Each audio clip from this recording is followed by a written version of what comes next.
Hello, kids. Hello, class. I hope you're all in the right place because this is it's going to be a doozy here. Yeah. Welcome to KAGEROU Project 15, a journey through the Haze. Couldn't fit the whole time on board. Yeah. Don't worry about that. First thing you have to learn. Don't worry about that. Don't worry about that. I'm David Toth. Hi, David. Esteemed professor. Have my degree in Vocaloid history, and joined with me, would you like to give a class student introduction here? Hi, I'm Will. Hey, I run a YouTube channel as well. Oh. What's up? Dude, Nothing. these chairs are dick, by the way. Holy crap. You know what? They're so bad. I don't make the rules. And today, we're going through a journey. You don't need any prior knowledge. I only ask that you come with an open mind. Okay, I have that. All right. So we're talking about the KAGEROU Project. What is the KAGEROU Project, I hear you ask? What is the KAGEROU Project, David? I'm glad you asked. First thing you need to know about the KAGEROU Project all comes back to this. That three-letter word. Jin. What could it mean? The KAGEROU Project is a story, and everything, absolutely everything, roots back this man. Jin, also known as Shizen no Teki P, is the creator of the KAGEROU Project. What does that mean, though? What is the KAGEROU Project? Is it a book? Is it a manga? Is it a movie? Is it is it one of my motion pictures? No, because Jin can't pick one box. Jin goes a step above. He does everything. The KAGEROU Project is a mixed media story. The KAGEROU Project is a story that is told in its entirety through multiple mediums. It's told through books, as we have here. It's told through a manga. It is told through music videos. Getting into some stuff there. I like those. It's told through radio dramas. And it's told Radio through an dramas? anime. Yes, a radio drama. Wait. To fully understand the KAGEROU Project, you need to do it all. Because Jin does it all.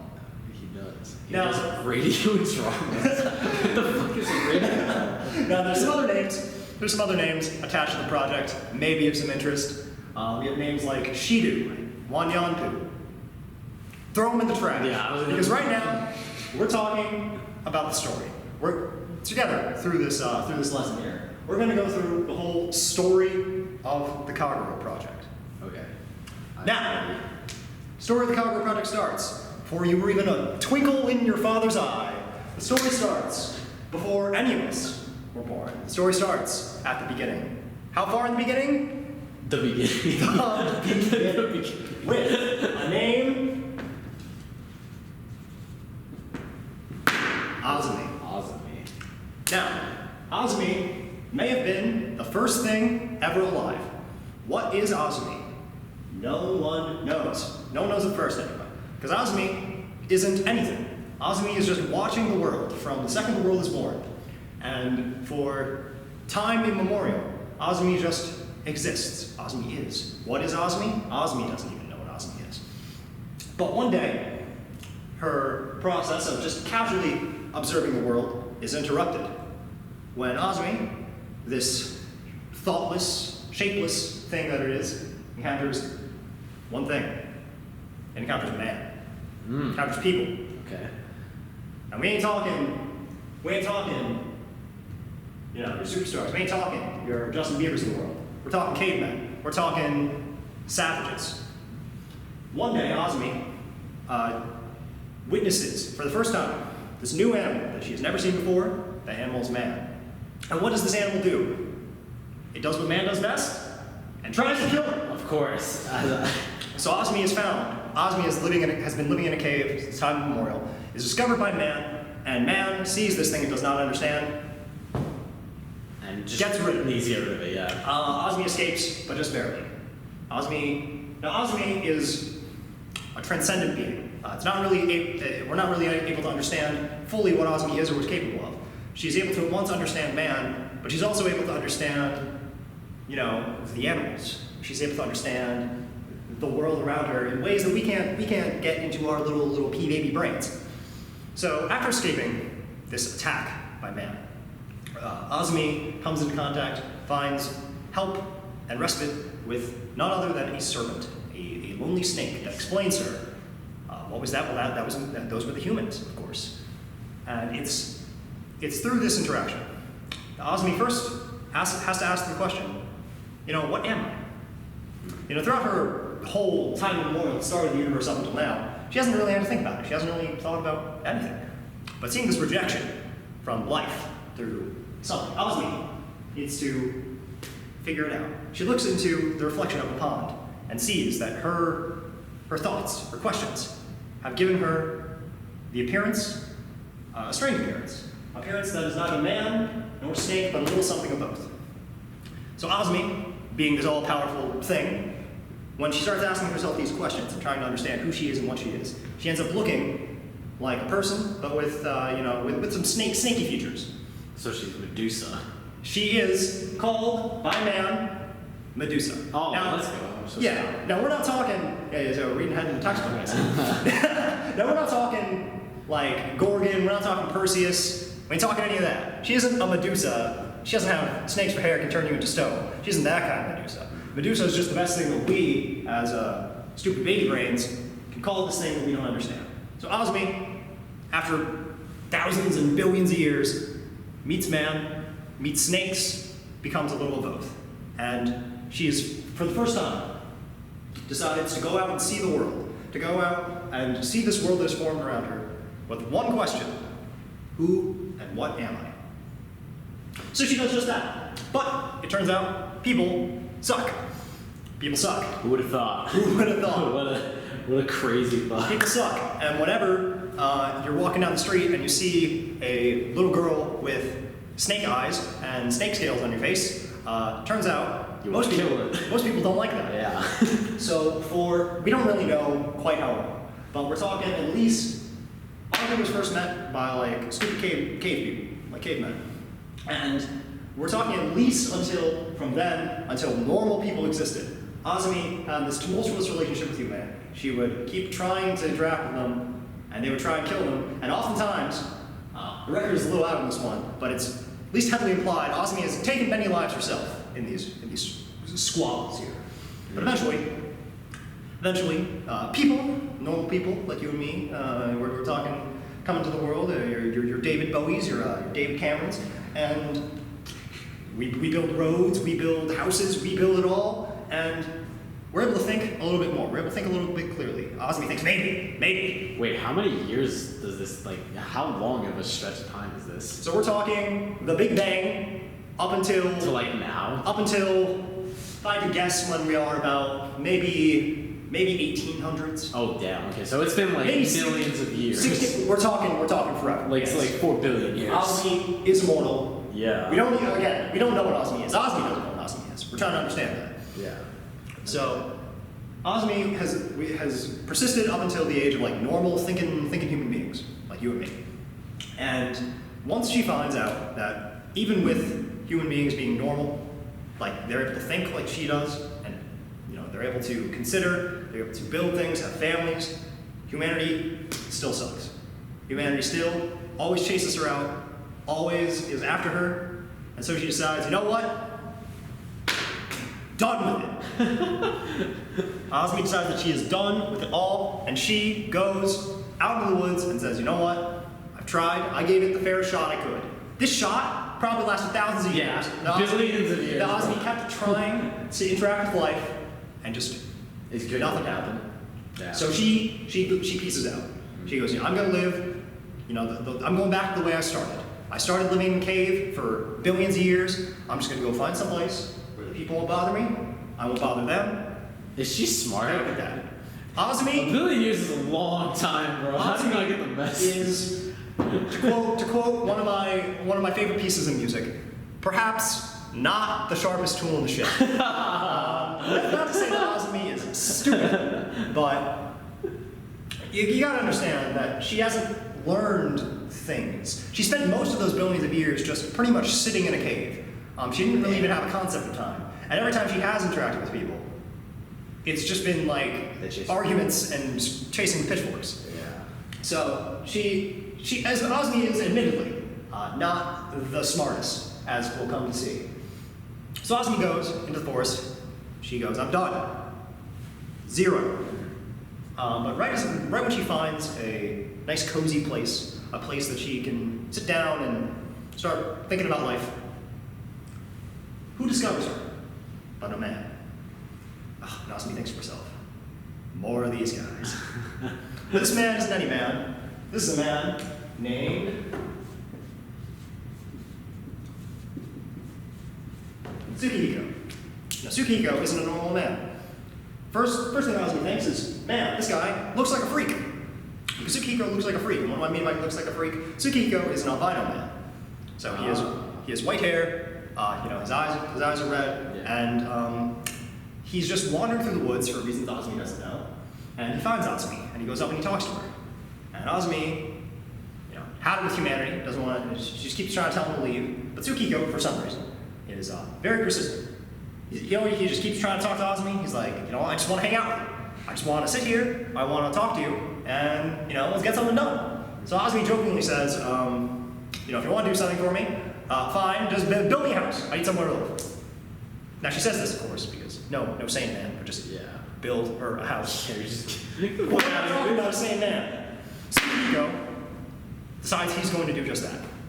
And so Tsukihiko spends the next number of years, probably 3 or 4, building a house right in front of her. Now Azumi doesn't need to eat food or do anything really. Do anything. Azumi, she can die. It is heavily, it is very much suggested that if someone had gotten to her with pitchforks, they could have just killed her. But she doesn't need to eat to live or sleep or do things like that. Tsukihiko is just a normal boy. And not only is he a normal boy, he's albino and very weak. Yeah. But in spite of this, he spends the next few years of his life building a house. Jesus Christ. Now the obvious reason that this is because Tsukihiko loves her. falls in love with Azumi. Yeah, of course. Now Azumi doesn't understand this because she sat in a cave And she hate as well. She sat in a cave for a billion years, and every time she's interacted with anyone, they've tried to kill her. So she can't process this. But Tsukihiko has fallen in love with Azumi and is building her house. Now, one day, when these two are just going along, having a grand old time, Tsukihiko takes a little bit longer than normal, coming home from, he has to go into the town to get materials to come back and build a house. And to get food and not die.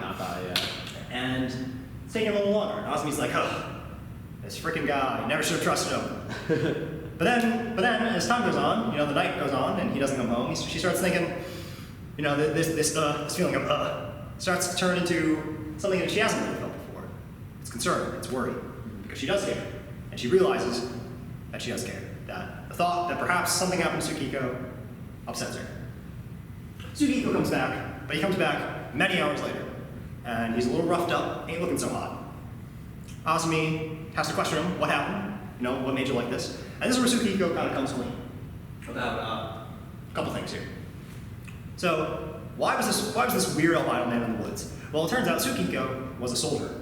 He was enlisted, he was drafted into the military, but he is weak. He's not a very strong man. He's also albino. He looks strange. So everyone kicked him out of the military. Wow. Because he looks like a freak, and he wasn't used to this, right? Yeah. So they send him home. Tsukihiko feels worthless. He feels like he let everyone down, that no one wants to be around him, that no one trusts him. And then who does he find on his march home? But Azumi sitting there. And this is the first link you see between these two that will become something that is true for the rest of the characters as well when the story gets rolling. And that's the story is a lot about people who feel isolated or who have been isolated by society. Yeah. So Tsukihiko, Azumi is quite literally a monster, but in the eyes of society, in the eyes of your Justin Bieber's of the world, Tsukihiko is also a monster. Yeah. Because he looks weird, and we're keep in mind we're not this is not 2017. This is probably like 16, 17. Yeah, that's probably pretty. And it ain't okay to look weird. Yeah. So Tsukihiko explains that what happened was he went to town to go get his materials, and no one likes him coming to town. No one likes seeing him, and he got a little roughed up. Damn. Azumi is very upset, but Tsukihiko was like, no, you know what? Just fighting back, being angry, not a good way to live. And eventually the two calm down. the major important thing is Asumi's come to realize she likes this man too. And so she invites this man to live with her. The plan was to make him build a house and then leave. Wow, what a bitch! What the fuck? But you know what? She's like, you know what? You're kind of cool. Yo, gold diggers existed in the 1600s, bro. God damn. She's like, you know what? You're cool. You get a pass. Yeah. So Tsukihiko and Azumi, they end up finishing the house together, and they move in. Tsukihiko is actually the one who gives Azumi this name. But here's a little Ohio gozaimasu lesson for you. Don't ever say that again. Holy So shit. Azumi is the Japanese term for the thistle flower. Okay. And Tsukihiko names Azumi this because upon the completion of their house, he notices that growing outside of their home is one isolated thistle plant, and you see some beauty in it, metaphors, and Nate says, you don't have a name, could I call you Azumi? And she is, of course, already. Okay. This whiteboard sucks. I think it's the eraser. I don't think it's the whiteboard. You know what? You're probably right. Yeah, I'm pretty sure. Yeah, because this was wasn't used. So the two of them, they're having an okay. They have pretty much rejected society altogether. Yeah. But they're all right. Time goes on. A couple years pass. We don't really know how much longer. But eventually, the two of them have a child, and her name is Shio. Is what? Shio. Shio. Yeah. And they're having a good life. But Azumi starts to realize something. Thought creeps into her head one day. He's probably getting older, right? Yeah. You see, I knew you passed the prerequisites for this spot. So Azumi is immortal. She's been alive for like 1 billion years. This is just a guy. Yeah, he's just a dude. Like, what are you doing? And from the time they met, a good handful of years have passed now. It took a few years to build the house. Yeah. They have a daughter. She's probably like around 5 at this point. Yeah, so it's not 10 years. It's not like he isn't like an old man with a cane, but Azumi can notice that and Tsukihiko was never that strong to begin with. Yeah. Azumi notices that he's getting older. He's getting a little weak, and this is terrifying because when you've lived for 1 billion years and when you can't die, you don't need to eat, you don't need to sleep. Azumi's never had to think about that this idea that dying ain't fun. Yeah. Dying's a little scary. And not only Tsukihiko, Shio here is she's half Medusa. She is the brother of Azumi and Tsukihiko. She's gonna live a longer life than Tsukihiko. She's probably picked up a couple things from her mother, but she's on a clock too. It's that human blood. Yeah. So now I have to take a step back, just talk about Azumi a little bit more before we get rolling. Yeah. So Azumi, like I said, is like it's hard to explain what she is and what she can do. And by that I mean Azumi can do some pretty weird things. She has like what pretty much has superpowers. What would appear to anyone else. She can do a bunch of things. She can make it so she doesn't turn invisible, but she can make it so like you just can't tell that she's there. She can like make her appearance change. Well, she isn't actually invisible. She is there. It's like you just can't. Yeah, you just don't notice. Okay. It's a little weird. More detail later. Yeah. But she can do things like she can do the opposite. She can like force you to pay attention to her. She can change the way like she looks to you. She can do a whole bunch of weird things. And she doesn't really know where she got these powers. Her acting theory is pretty much just through these billions of years, if she's needed something done, she can kind of invent a power that can help her with it. She's like God. That's crazy. Yeah. Tying into that, I mentioned the KAGEROU project. Part of the KAGEROU project is a series of music videos of songs, and what song is about is named after Azumi, the Shinigami record. Shinigami being, of course, the Japanese term for the death gods. But so Azumi has a bunch of powers. She is kind of all powerful. Real quick. Yes. You said she can like change her form, right? Yes. Well, she can't. She doesn't physically change her form. And again, this will come up later. But she can just change how you perceive her. Everything is just perception. It's not physical. Yeah. I was gonna say then why wouldn't she have changed to be a more like visually appealing form to try and talk to society at certain points. Why? Yes. That's why. What does that mean? It means don't think about it. What? Bruh. So, Azami's sitting in her rocking chair. She's sitting in the home that Tsukiko built, and she's thinking, man, I need to do something about this whole dying thing. Yeah. And it's then that she thinks of something, and she hears something. So in the past, Azumi, the way she, like I said, she makes up powers, right? She makes up powers to solve problems, and historically, these powers they can kind of take on a life of their own. Just inside her, they can exist and explain to her like, I'm here. You can use me to solve this. So Azumi hears something in her head, and what she hears is a voice saying, well, we can fix this, right? We can fix anything. We've fixed plenty of things before. I have an idea, Azumi. I have an idea that we can use to solve all of this. So a new power inside Azumi comes up with the idea that what Azumi can do, and this really goes to show just how capable of anything Azumi is. This thing inside Azumi gives her the idea to create a whole new world that she can take her husband and her daughter into. And inside this world, there is no death, there's no time, because Azumi made the world. And Azumi decided, in my world, people don't die. And Azumi's like, yes, I can do it, because I can do anything, and this is a good plan. And so Azumi explains to Tsukiko and Shion that ditch and destroy ain't happening. Death, not cool. And they go along with it, they're like, okay, cool, whatever. But Tsukiko, Oh, immortal? Yeah. Okay. as you explained, Tsukiko is a very good lawyer. Despite the fact that the world treats him like dirt, he is a very, very earnest, hard-working person, and he wants to do one thing before they leave. So they decide that they're going to leave on August 15th. August 15th. They're gonna peace out of this world. The day. Go to the world. Azumi's already made the world. She's just like, we're gonna go there on August 15th. And that's cool. But Tsukiko wants to do one thing. He wants to go back into town again, because Tsukiko's parents, they left behind, like a dress, and they left behind like rings. Tsukiko just wants to formally marry Azumi as one last thing they do, engaging in the human customs one more time before they literally leave the world forever. So Azumi's like, fine, I guess. Yeah. And the night of the 14th, Tsukiko goes into town. Tsukiko does not come back. No, did they kill him? So what happens is Tsukiko does not come, on August 15th rolls around. Azumi spends a whole day waiting for him with Shion, and Tsukiko just doesn't come back. You know what does come back though?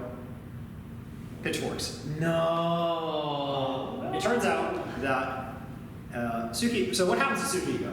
Azumi doesn't know this. What happens to Tsukiko was he went to town to go get the wedding dress and everything, and he was captured because everyone knows that he's been living in the woods with the monster. Just rumors floating around. So he gets beat up, and the villagers end up finding out where their house is, and they lead a crusade against there. Yeah. And Azumi is able to fight him off. She's able to protect her daughter and get him away, but she's heartbroken. She thinks that Tsukiko's dead because of course she would. Yeah, understandable. And she decides very brashly. This is the first of many foibles in the story here. She decides. So I don't know what foible is. I think you need to go back to English. What the? What is it? A foible, just the word foible means mistake. Oh, I mean that's what I assumed. I just never heard the word. So Azumi decides very brashly, I am done. And Azumi, all on her own, pieces out to the world she made. No, she leaves a kid? She leaves Shion. Bruh! Oh my god, you're not gonna, the sharpest tool in the shed. She's like the bluntest tool in the shed. So Azumi pieces out. Now, luckily, kind of, Tsukiko isn't dead. They beat him up. He's not doing great, but he is able to, days later, make his way back to the house, and he finds Shion there, and he can infer what happened to his wife. So Azumi is now Gone forever. gone. Jeez. She's not dead, but she's out of here, She's man. gone, She yeah. literally made a world. Peace out. Can she not come back? At this point, she could, but she decides that It's not worth it. it's not worth it. She doesn't really know what's happening, or she's able to kind of tell what's happening in the normal world, but she's come to the conclusion that for those two, it would be better if I just wasn't here. So she stays out of their life. Now, time goes on. Tsukiko, now to the end, Tsukiko and Shion are both like saints. They never like, even though it isn't Asumi's fault, but she definitely did not make the right move. Yeah. She Actual left dumbass. but they never blame, Shion never blames her mom, Tsukiko never blames Asumi. But time goes on, and, eventually, old age, takes Tsukiko. No. And now, here's where we'll get to one of the mysteries, the ginsteries, as I like to call them. And that's that Shion eventually meets someone and has a daughter of her own. This daughter is Mary, this character here. Okay. However, I call it a ginstery because never once do we know anything about who this is. We don't know how another person found them. What? We don't know when this happened. She just now has a daughter. But the next time we catch up with the story, Shion has a daughter. It's Mary. And Tsukiko has passed away. And also, when we catch up with the story, Shion's husband is also dead. So we never learn anything about him, and then he's dead. Damn, I wish I could write a story where I just conveniently leave out very important shit. So Mary's dad, gone. Who's that? Who cares? Just. So we catch up with the story. Asumi is catching up. Asumi's just chilling in another world. Asumi can't die. And even if she could, you can't die in the other world. No, that's the whole point. Yeah. Tsukiko is dead, sadly. Live and die. Now Shion has a daughter of her own named Mary. And one day, they're still living in the house that Tsukiko built, all those years ago. Now one day, this makes also just another. The one thing we do know about Mary's dad, is that he was a person. He is a normal person. Because Mary is a quarter Medusa now. Oh, okay. Half Medusa and a person. She's a quarter Medusa. So she also, like Asumi, will probably live, for hundreds of years. In fact, we already know. Skip to, when we get to here, this is present day, Mary has lived for hundreds of years at that point. And she probably will continue to live for hundreds of years. Mary's gonna have a long life. Yeah. Besides the point. Yeah. So we catch up with the story. Shion is now a full-grown adult, has Mary. Also, all of them have albino hair. They have white hair because they got from their dad. Yeah. We catch up, and Shion's kind of lived a rough life herself. Yeah. She grew up in the forest. You have to remember, this is a little girl who grew up in the forest alone. Yeah. The only people she ever interacted with was her mom and dad, and a group of people who tried to kill her. Her mom ran away, and her dad died. So Shion hasn't lived the best life. Yeah. Herself. So when Shion has Mary, Shion is a very good mom. She very much loves her daughter. Yeah. There's a song about this called Gunjo Rain. Shion loves her daughter, but she tells her she's very protective. Yeah. Tells Mary, you just can't go outside. Because as far as Shion knows, the only thing that's outside are people waiting to kill her. Yeah. Yes. But Mary's just a happy little girl, and she don't care about Mary don't need no man. She just goes strong, outside independent woman. And just because this right here, Mary goes outside, and Shion's like, oh my god, Mary went outside. Chases after her, and what she found, of course, but Mary being beaten to death by a bunch of people. Shion comes in to help her, but Shion is she's just a girl. She isn't like her mom, who can do anything. She can, yeah. Shion can kind of like a normal Medusa. She can kind of look at you and she doesn't turn to stone, but she can help people. Yeah. But it's not. They're against a group of people. She's still getting beat up. She's just a woman. Yeah. Mary is a literal child. Yeah. So they're not having a good time. The whole family here is not a good time. But I have to understand another thing. Asumi, gone but not out. She has been watching the entire time from her world. And she sees this. Don't really know what the process there is. But she sees that her daughter and granddaughter are being beaten alive.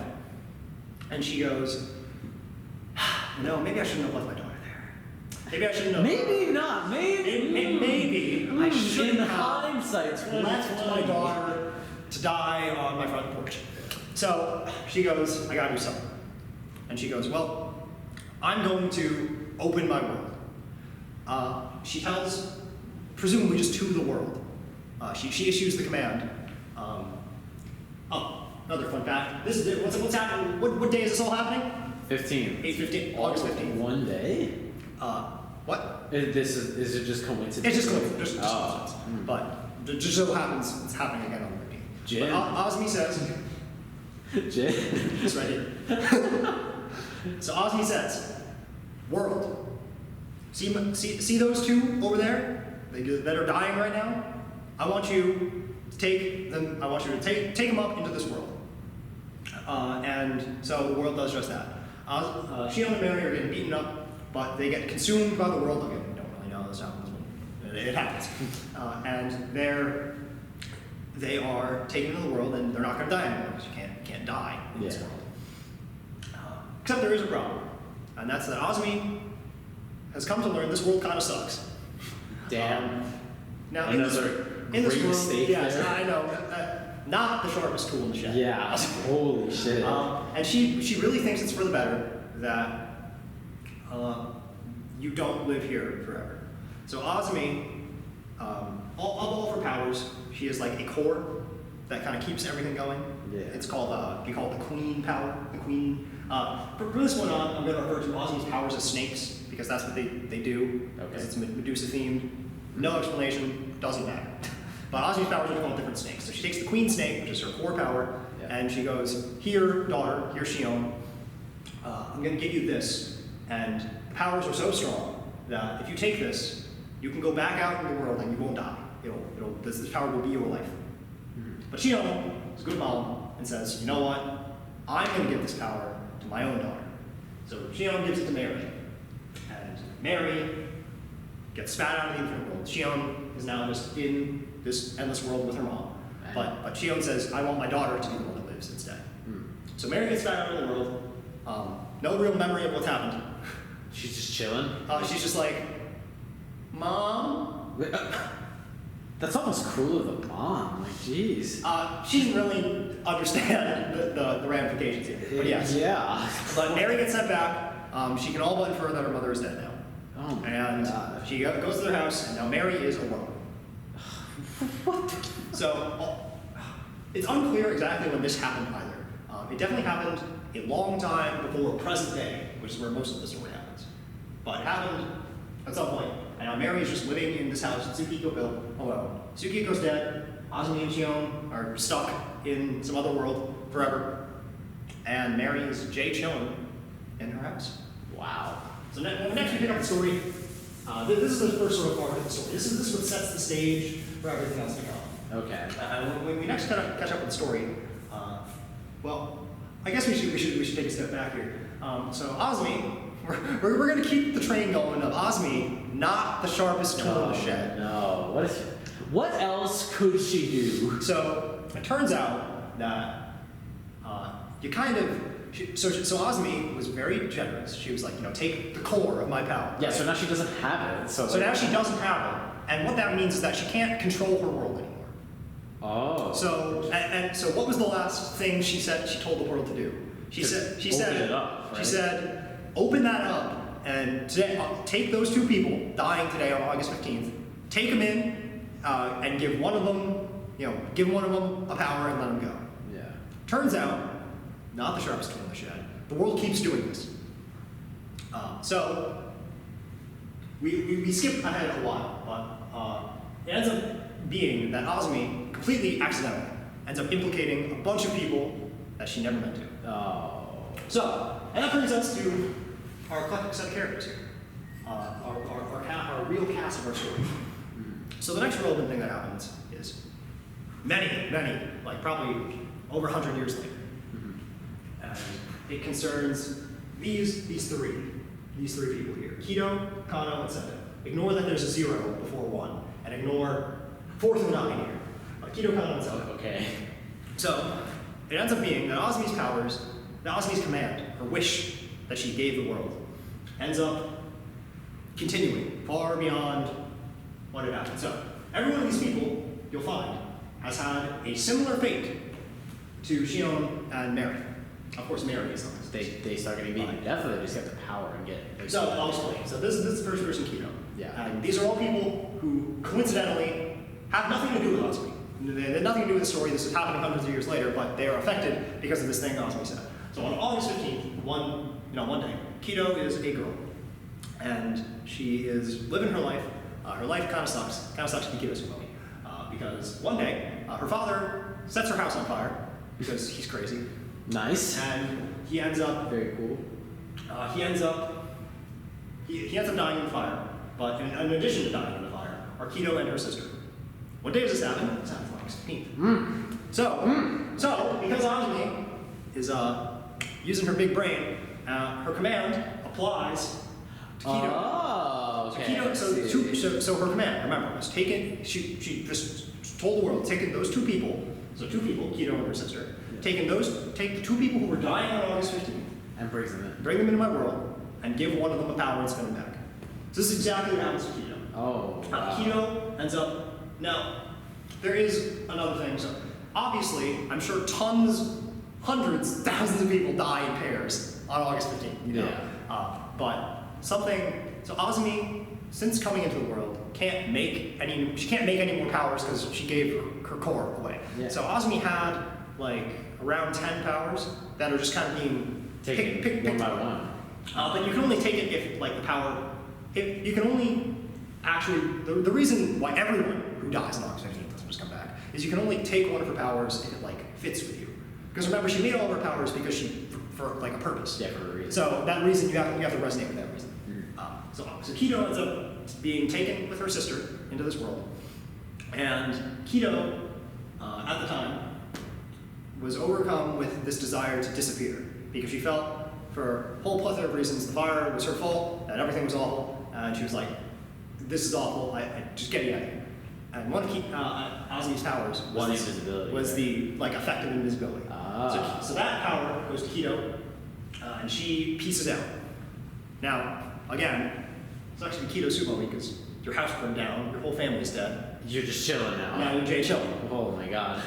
Seto was a little boy, and Seto's interesting because now when we talk about Seto, we're getting a real case of the gene series here. Oh. So Seto was a little boy, and he was bullied. We don't really know why, but he was bullied. Sure. Seto's only real friend was a dog, and one day the bullies push his dog into a river. What the?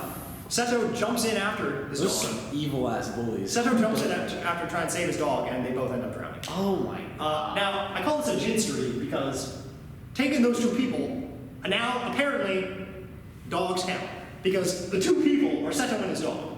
The two people who died on August 15th were Seto and his dog. Jin. So Seto and his dog go in, and one of Asumi's powers was the ability to read minds. And this ends up going to the little boy Seto because he wanted to. Seto is a very good person, and he always above anything wanted to understand why everyone hated him. Yeah. So I want to understand mind reading. Yeah. He comes back. Dog is in the infinite world with Kido's sister. Yeah, I was saying they're just chilling there. What are they gonna do? Jay chilling. So it ends up getting explained later that the infinite world, within the world, it doesn't completely suck. You can kind of like make a little space of the world yours. Oh. Okay. It ends up you don't really yourself make it. It just kind of contorts around the kind of person that you were. Yeah. When Kido enters the world. Example of why it's not always good. When Kido enters the world, it's like this labyrinth of fire. And oh wow. You can understand why she would want out. Yeah. But Seto ends up leaving with the ability to read people's minds, and his dog is sadly dead. Kano is another little boy. Kind of sucks. Okay. Sure. That aside, Why? He's a little boy, and why does he suck? because he sucks. What? This means Kano's a little boy. this means nothing to me. It will. Okay. But Kano's a little boy. He lives with his mom. His mom, in the school of Jin moms, not a very good mom, but much worse than Azumi. Kano's mom like beats him. Oh. Not a good life. Yeah. And Kano ends up this day, a robber breaks into his home and kills both him and his mom. Tragic. So they end up going, two people that died when I was 15, the whole spiel. They end up going there, and Kano ends up resonating with. I explained how Azumi had a power to change. She didn't literally shapeshift, but she changed how people perceived her. Yeah. Kano ends up getting this ability because Kano had always wanted to hide the bruises that his mom, inflicted upon him. Yeah, So these all happened around the same time. I'll talk about this too. This isn't immediately related to these three people, but this person as well. Momo is a little girl who, around the same time, it probably isn't actually the same time, it's probably like maybe a year or two later, but one day is at the beach with her dad, and she ends up getting swept away by the tide, and her dad goes in to save her, and much like Seto, they both end up drowning. So they go to the world, and Momo gets the power to draw people's attention to her, because as she was drowning, she was like, God, someone save me. Yeah. And also throughout her life, Momo has kind of, she was kind of a forgotten child. Was she the one who was about she's the idol, right? She is the pop idol. Yeah. Kisaragi attention is how Momo Kisaragi. Yeah. Just throw some stuff out there. Kido has a song about her, Makikushi Code, also Shiso Word about Kido here. Seto has a song about him named Shonen Brave. Kano has a song about him that's Yobanashi Deceiver. Those are the songs about these people. So these three, again, we'll get back to Momo, but these three end up being special because they, the circumstances by which they end up getting their powers. Kido doesn't have a family, they all died. Seto, Jin's story here, we never know anything about Seto's parents. We know not zilch. But Seto ends up becoming an orphan. Okay. So it's not clear if he was always an orphan or if his parents gave him up. He probably always was. But yeah, and Kano, he lived with his mom's now dead. So these three end up being orphaned together, and they actually end up at the same orphanage. And not only do they end up at the same orphanage, it turns out that these three, and as a common trend for everyone who this process that Azumi started happens to, they can't really they end up leaving with the snake, but they have that power. It's not just they resonated with that wish, so now they're alive again. Yeah. They can do that thing. Yeah. Kido can make people not notice her. Yeah. Seto can read people's minds, and so on and so forth. And it turns out that when you get these things, a lot of times you can't really control it. So these three end up getting they're at the same orphanage, and they end up kind of being shoved together because they're all really weird. People will be Kido's hands will disappear because because people can't, and people will be freaked out. Yeah, of course. Seto as a character, he actually ends up terrified of most people. Yeah. Because he ends up reading everyone's minds All at the same time. all at the same time, and for one, that's overwhelming, and for two, most people he's overwhelmed by how mean people are, actually. Yeah. So Seto is a very frightened person. He's very scared. He ends up being very scared of people, and I think Kano doesn't actually have too many problems in terms of controlling his powers. Yeah. But he resonates with these two being a freak. So they end up at the same orphanage together. This is modern-ish time.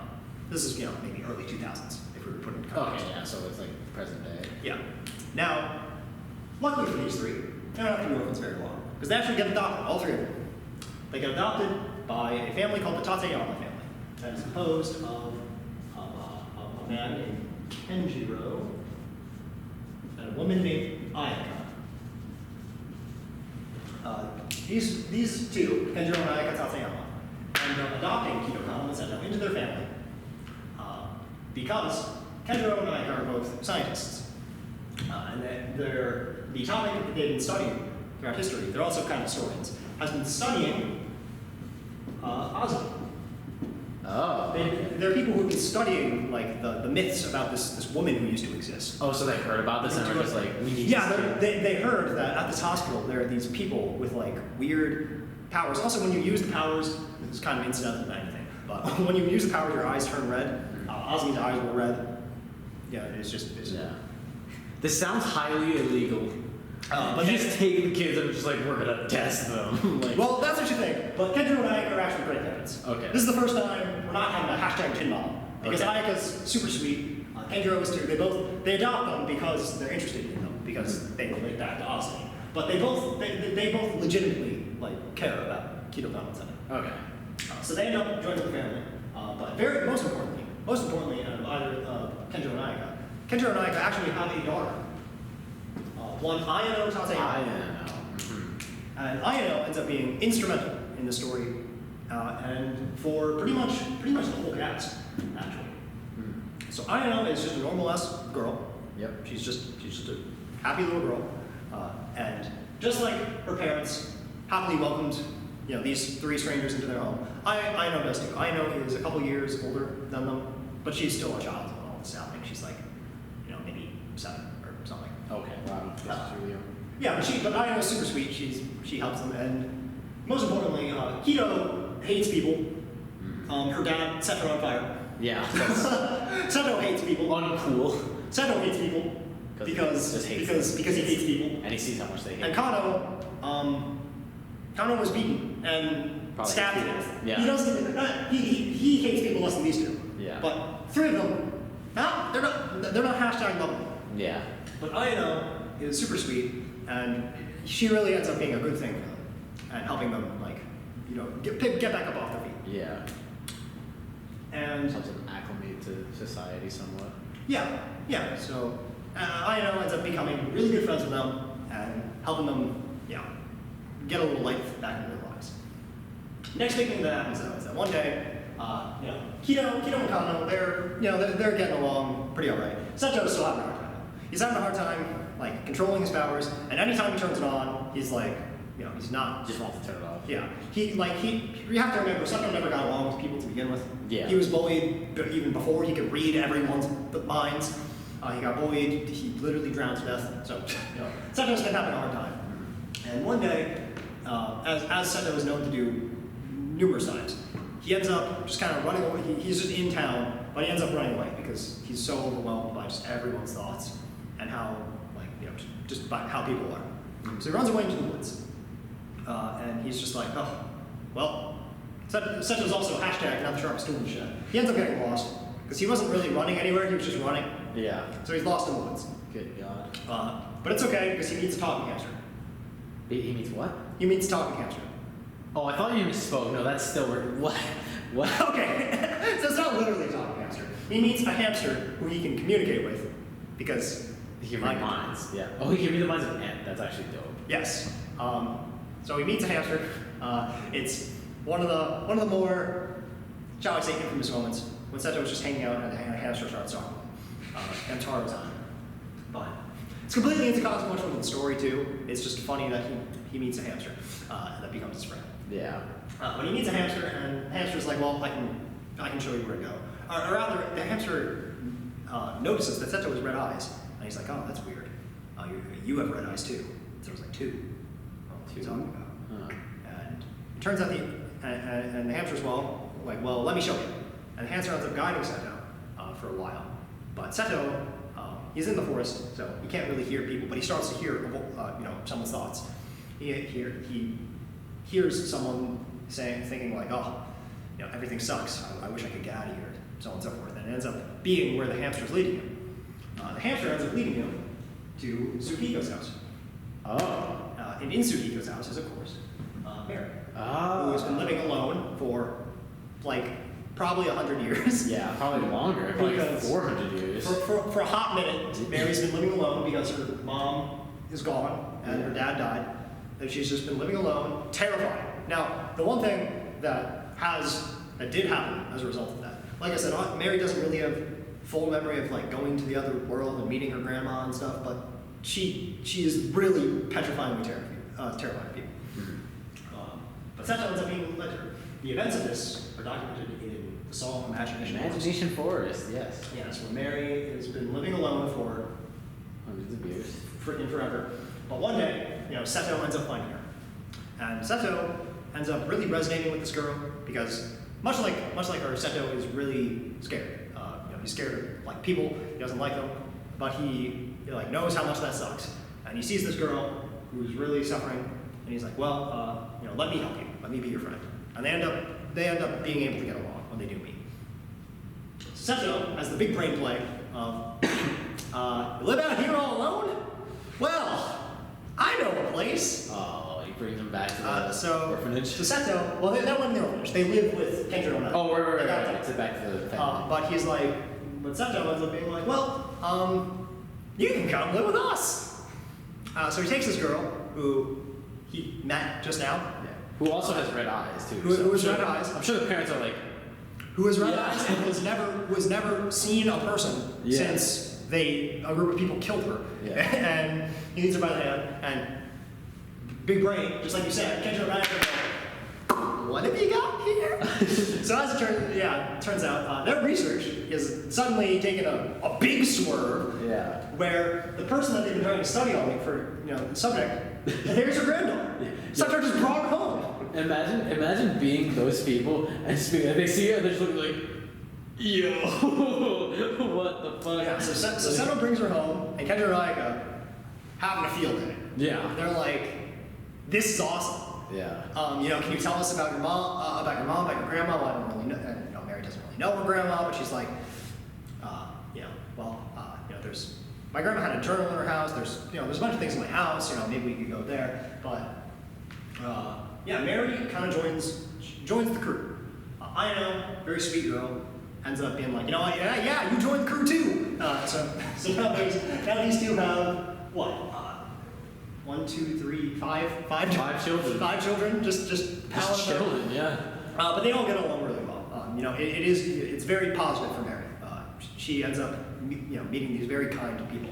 And Kano and Seto, Kido and Seto rather, or Kido and Kano, Kido and Kano, they end up like accepting her too. Mary ends up fitting right in with the family. Mm-hmm. So Kenjiro and Ayaka decide that they're going to go to Mary's house. Mary showed them how to get there. Yeah. And they're going to because apparently Azumi has this journal, and even beyond the journal, it is her house. They can learn who knows what's there. So, and Ayano really wants to come because I want to go too. Yeah. So Kenjiro, Ayano, and Mary all end up going on a trip to go to the house in Tsukito-ville and learn more about Azumi. Okay. But what day? How do they tragically die? That is the question. Yes. So, amazingly, the day they decide to do this is none other than August 15th, and sure, Jin. August 15th. Sure. Ain't fun. Yeah. So, on the way there, they're driving in their car, mudslide. Mudslide happens. Of course there is. Takes out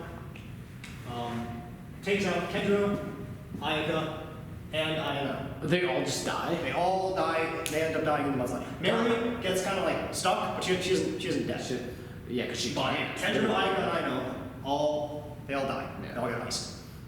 Damn. And all 3 of them actually end up going to 815. Forget the logistics of no. Now you might be thinking, wasn't it the 2 people that died? Yeah. Jin. So all three of them go into the world, and it's actually Ayano that ends up leaving. So the power that Ayano gets is Azumi made a power for when she had Shion. Actually, Azumi made a power, and this was the power to. She was like, babies, am I right? And she made this power that she could use to kind of directly put her thoughts and feelings, transfer them to someone. Because she was like, I can't talk to you because you just go goo gaga. Yeah. Well, but I want you to know that I love you, so she made this power that she could just use, and the baby would feel Azumi's love. Ayano gets that because she has a big heart and she loves him. Aww.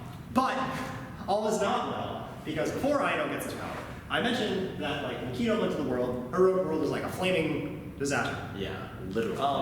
So Ayano gets to this world, and in order to get this power, she like experiences it. So she experiences like essentially all of Osmi's memories and all of her feelings.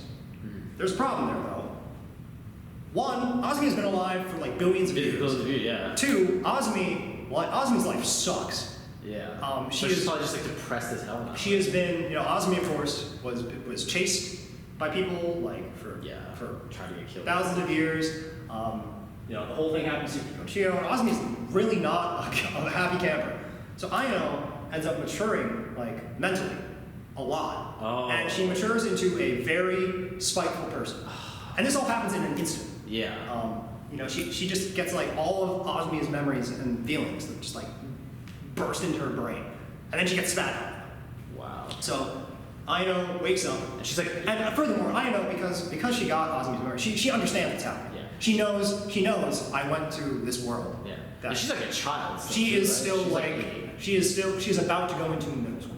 So she's like she's like 12. 12, 13. Yeah. When this happens.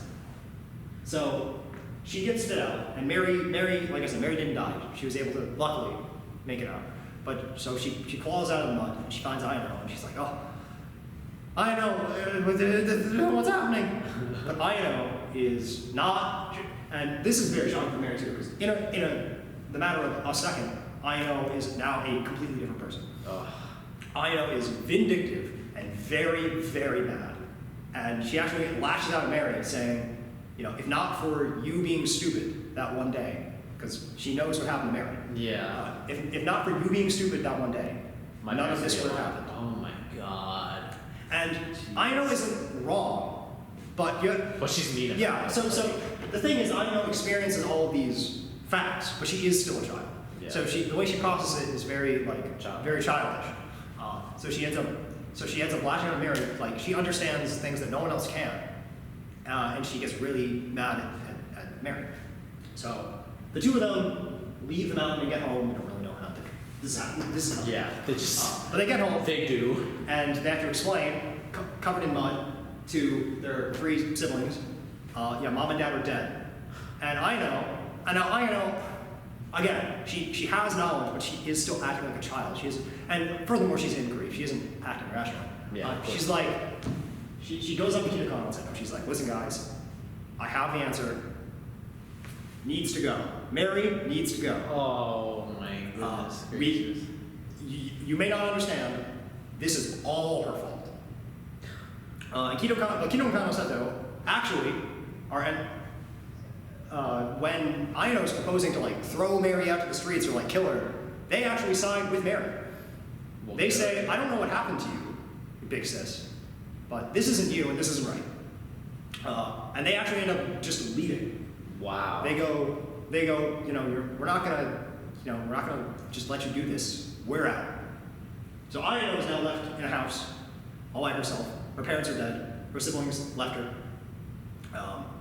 Now, here's another hashtag Jin story. When next the story kind of picks up here, it's been a couple years. It is completely unknown how child Aino has lived. What the fuck? And how these three have these four have lived. They just are alive. Like, we know that Kido Kano and Seto end up living in an apartment.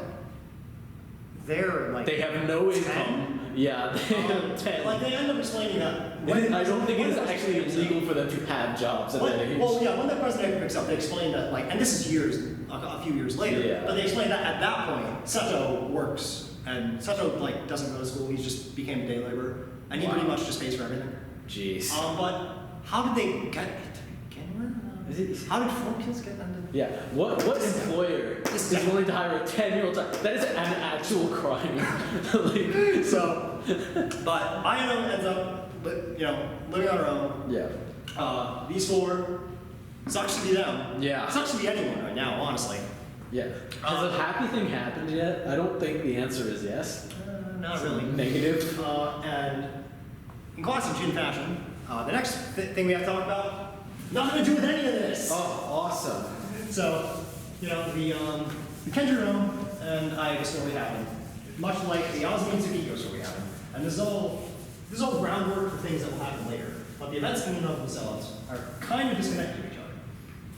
So now we have to talk about more characters, because the story isn't enough yet. Yeah. Of course. And we're going to talk about two people in particular, third person later. But we're going to talk about a boy, how old is he? I believe he's a 17-year-old boy named Haruka. Wow, a that 17-year-old marker girl. kind of trash. You might want to switch markers. You know what? I've used this marker for like 20 minutes and it's already done. It's already dead. This is power here. Education, our budget cuts. No, Budget that's not how it is. So we have Haruka, Kokonose, and Takane and Moto. And these people both meet at a hospital. This is a couple years after this, probably 2 or 3 years after this happens. Haruka is a boy who has a terminal heart condition. He is like atrial ventriculation, he has something. He's not going to live very long, his heart is very bad. And he lives at a hospital. He is admitted and he's a permanent admitted in a hospital. And one day, when he's just hanging out, despite the fact that Haruka has a short life, he's a very positive guy. He tries to not just wallow in despair. And one day when he's there, he meets a girl who was admitted to the hospital named Takane Naruto. Takane has what is it called? Leukemia, cancer. No. Oh my god. It's not insomnia. It is the opposite of insomnia. Narcolepsy? Narcolepsy. Yes. Takane has narcolepsy. So she, obviously narcolepsy is a sleep disorder causing you to just occasionally get like profoundly sleepy. Yeah, just sleep. Yeah, Takane has narcolepsy. So she's actually been admitted to the hospital by her grandmother. She lives with her grandmother. And she ends up meeting Haruka. And they end up becoming pretty close friends pretty fast. Takane so Haruka knows about Takane. Takane doesn't know why Haruka's in the hospital. But Takane, being this like, just comes in and she's this really like no nonsense attitude girl, and she ends up just becoming friends with him and giving Haruka like a new step in his life. But the problem here is that much like kind of the Azumi-Tsukigo dynamic, Takane is going to leave. You don't need to live in the hospital if you have narcolepsy. She was just admitted because her health was recently taking a bit of a dip and her grandmother was just being overprotective. She's going to leave the hospital, and Haruka is definitely not. Yeah. And furthermore, Takane also doesn't know that Haruka's terminal. Because he is. Yeah. So one day, they become best friends. They end up, they play video games together, they're freaking Mario Kart, looking ass, and they're best friends. But Takane leaves, because she's like, well, fine, I'm fine. But to the end, Haruka never told her, I have terminal heart disease. Yeah. So Takane is like, contact me when you're out. We'll play more freaking Mario Kart. And she ends up piecing. And Haruka is very sad because, of course he is. His best friend is gone now, and he may never see her again. But it's okay because before Haruka can be too sad, he ends up getting a new roommate. A boy named Shintaro, who is kind of our de facto protagonist, actually. I know we've talked about many people before this. Shintaro is kind of the protagonist. Okay. Pretty much the protagonist. But he ends up in the same hospital as Haruka. Shintaro just broke his foot because... Oh no. He ends up... Shintaro is actually the sister of Momo. He is Shintaro Kisaragi. Okay. So Momo is, of course, remember the girl that drowned. Yes. What you call it. Momo explains, this is now many years since she drowned, she's grown up. Yeah. But she ends up explaining to Haruka that Shintaro it's not even a fun story. Shintaro pretty much just tripped over nothing and there goes his foot. Damn, what a pussy. Yeah, Shintaro is a go-getter. But they end up in the same hospital bed. Not same hospital bed, same room. Yeah. And they actually end up becoming friends too.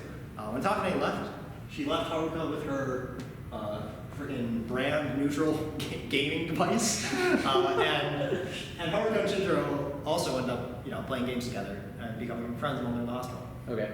Problem is, it's just the whole story over again. Because Shintaro broke his foot, but you don't need to. Again, you're not going to live forever. You're not going to just like. Yeah. I broke my foot. Yeah. Well, I guess I'm living here now. Yeah. So Shintaro is also destined to one day just check out the hospital and that'll be that. Yeah. But there is one thing that's a little fun, is that Shintaro is kind of a genius. In fact, Shintaro is a genius. He's extremely smart. And I guess the way Japanese school works, all these guys are out of middle school. Shintaro is the age where he would about to go into high school, but he doesn't want to. I guess you don't have to go to high school. Again, I'm not. I thought you do in Japan. Don't look at me then. But Shintaro, I guess he doesn't want to go to high school, and I guess he doesn't have to. Because he knows everything already? Because he's a genius. He hates school because he is a genius. Yeah. He doesn't really get along with anyone because he's a genius. But Haruka, he has a talk, this talk with Haruka, and Haruka's like, well, you know, I wish I could go to school. You know, I Yeah. have to live in the hospital. School sounds amazing. Yeah. You know, and after the talk, you know, it kind of speaks to him. Well, it's gonna have a couple months, probably like a freaking week. Yeah. And Shintaro is being, you know, he's Checked out. Yeah, he's being checked out. He's able to leave the hospital, and he, you know, he says goodbye to Haruka. Says, you know, I'll come see you again, or whatever. And he leaves, and Haruka's once again very sad. But Shintaro is like, well, you know, Haruka, something about Haruka said really got to me. I'm going to apply to high school. Okay. So he does, and of course he gets it because he's a freaking genius. Yeah. So we have to check to apply to high schools in Japan. Yeah. It's very Well, that's why I think that's why you don't have to go, because you do have to apply to. Maybe it's not all high schools. Maybe it's just Nihon. But he ends up going, and he ends up like wanting. So he ends up coming back to the hospital with his acceptance letter to like, I'm going to visit Haruka. Yeah, I'm going to. Did he die? Well. Oh no. So Haruka, unfortunately, like the day that same day that Shintaro went to visit him, Haruka Went to heart like he had heart failure and he died. Also, Why am I not surprised? So Takane, throughout this whole time, he hasn't visited Haruka, and Haruka just thought that meant that she hated him because she hasn't come to visit him once since Shintaro came. But it's actually for a more nuanced reason. Takane actually has come, but every time she came, she just saw Haruka playing freaking Mario Kart with Shintaro, Oh. and she thought that Haruka just didn't like care anymore. But of course, that wasn't the case. Yeah. But she didn't know that, and but she, she's finally like, you know what? I don't care about this broken foot guy. I'm just gonna go say hi to my friend. Yeah. Of course, the day that this happens also is August 15th. So Takane goes to the hospital. Haruka, only to find Haruka already dead. Yeah. And not only is Haruka already dead, Haruka had been, when Takane ever came to Haruka, that was very sad to him because Takane had been like a light, in Haruka. She rejuvenated him. Yeah. And the last thing he finds actually is this little sketch that Haruka made of her. Looks better than that, I promise. Oh. But it's like the sketch of her face that Haruka had drawn, like presumably is one of the last things he did before he died. Yeah. And Takane does not take this very well. No. And Takane jumps off the hospital's roof. So that sucks. Wow. And now, and of course Shintaro goes to the hospital to find, he didn't know Takane, but Yeah. he does come with this letter to high school. He was going to high school because Haruka had told him so. Yeah, And Haruka is now dead. He can't even tell him that. Damn. Coincidentally, Shintaro does not go to high school. He ends up. Yeah, I'm sure he falls into depression. Screw that. He's not. Shintaro has a very hard time. He's been what? Shintaro, he has a very hard time. Oh. Haruka was also his pretty much only friend because, like I said, he didn't like going to school and he didn't have friends because people couldn't understand him. Yeah. Now we're getting into another. Get ready for another gin story here. Oh boy. So my body's ready. So remember how, we talked about our previous gin story was, it wasn't the order taking two people, but it was Kenjiro, Ayaka, and Ayano. Yeah. Well, we got two people, right? We have Haruka and Takane, of course, that both died. So they both go in, but they both come out. What? No, but now there is an explanation, but the explanation isn't in itself a gin story. So the explanation is Haruka comes out, but he comes out with no memories. And Takane comes out. I assume he's cured then too for some inexplicable. Kind of. But Takane comes out and she has no body. So so the two people end up being the mind and the body. So Haruka's mind stays in the world, but his body comes out with amnesia. And Takane's body stays in the world. That is mind the most comes out. convoluted. Why does this happen? This is why. This is the most convoluted. I'm like so angry because it's so convoluted. It doesn't make any sense. Yes. People for many years thought there was going to be some explanation. There isn't. What? Haruka ends up getting a wish. Takane or Azumi like we've established, she pretty much was God. Yeah. She could make her body do anything. So Haruka, his wish was to not have a body that is dying of cardiac disease. Yeah. So he ended up coming out with a body that was like perfectly physically healthy. Yeah. He was like, he was not only perfectly physically healthy, he was kind of like superhuman. Oh. However, he had no memories. He was no longer Haruka Kokonose. He was just like a nameless. He was just like husk of a human. pretty much. And Takane's wish and her body, the power she gets, another slight jinsery here. So Takane gets the ability to project her consciousness into electronics. Why is this now jinsery? Interesting. Why is this a power that Azumi, who lived in the freaking Middle Ages, has? I think the idea they get onto. We never see Takane use her power for anything but. So Takane, when I say this, I mean that Takane doesn't have a body. Her body's in the other world. Yeah. She ends up like living in the She internet. manifests herself in the internet. So the way they end up explain, I think what they imply, we never see Takane do this, but I think it just implies that the power is kind of be able to like astral project yourself, kind of. Mm-hmm. So Azumi could, in theory, again, we never see Azumi do this either, but Azumi could just like, be somewhere but like appear over there. Never. Because plot. Why? And again, these are all like Azumi had to deliberately make these powers. Yeah. So why did Azumi? Need to astral project. There's no. Because we need plot. So Takane gets that power, and Haruka is a husk, and Takane is living in the internet. That kind of sucks for both of them, honestly. Yeah. And Shintaro here, he ends up becoming. It hits him so hard. He actually ends up becoming a hikikomori. Do you know what hikikomori is? I don't. Hikikomori is a NEET. I was gonna say it's probably neat, but It's a NEET. Okay. Yes. So he ends up becoming someone who like lives in his room And doesn't. never goes out. He doesn't go to high school. He doesn't go get a job. He is not happy. Yeah. He's very, very depressed. Does he have parents? So remember, Momo, the person who died from Momo was her dad. Yes. Was Shintaro's dad. So their dad is dead. Oh, right. And their mom, she has to work to support the family. Fun fact, so as you alluded to earlier, this actually almost matters almost never. But Momo is a pop idol. He's drawing attention. Yeah, that's true. The reason she becomes a pop idol is so that she can help pay her for her pay. Oh, okay. Momo actually kind of hates being an idol. And Shintaro really hates the Momo as an idol. Not because he hates the Shintaro, because it's not a good life. Yeah. Like she's harassed all the time, Yeah. and like Shintaro really just wishes Momo would not be like that because he can see that Momo doesn't like being a pop idol. But she gets paid. She does it because she gets paid, and her poor mom is asked to support her two children, so Momo does it to support her house. So their house kind of sucks.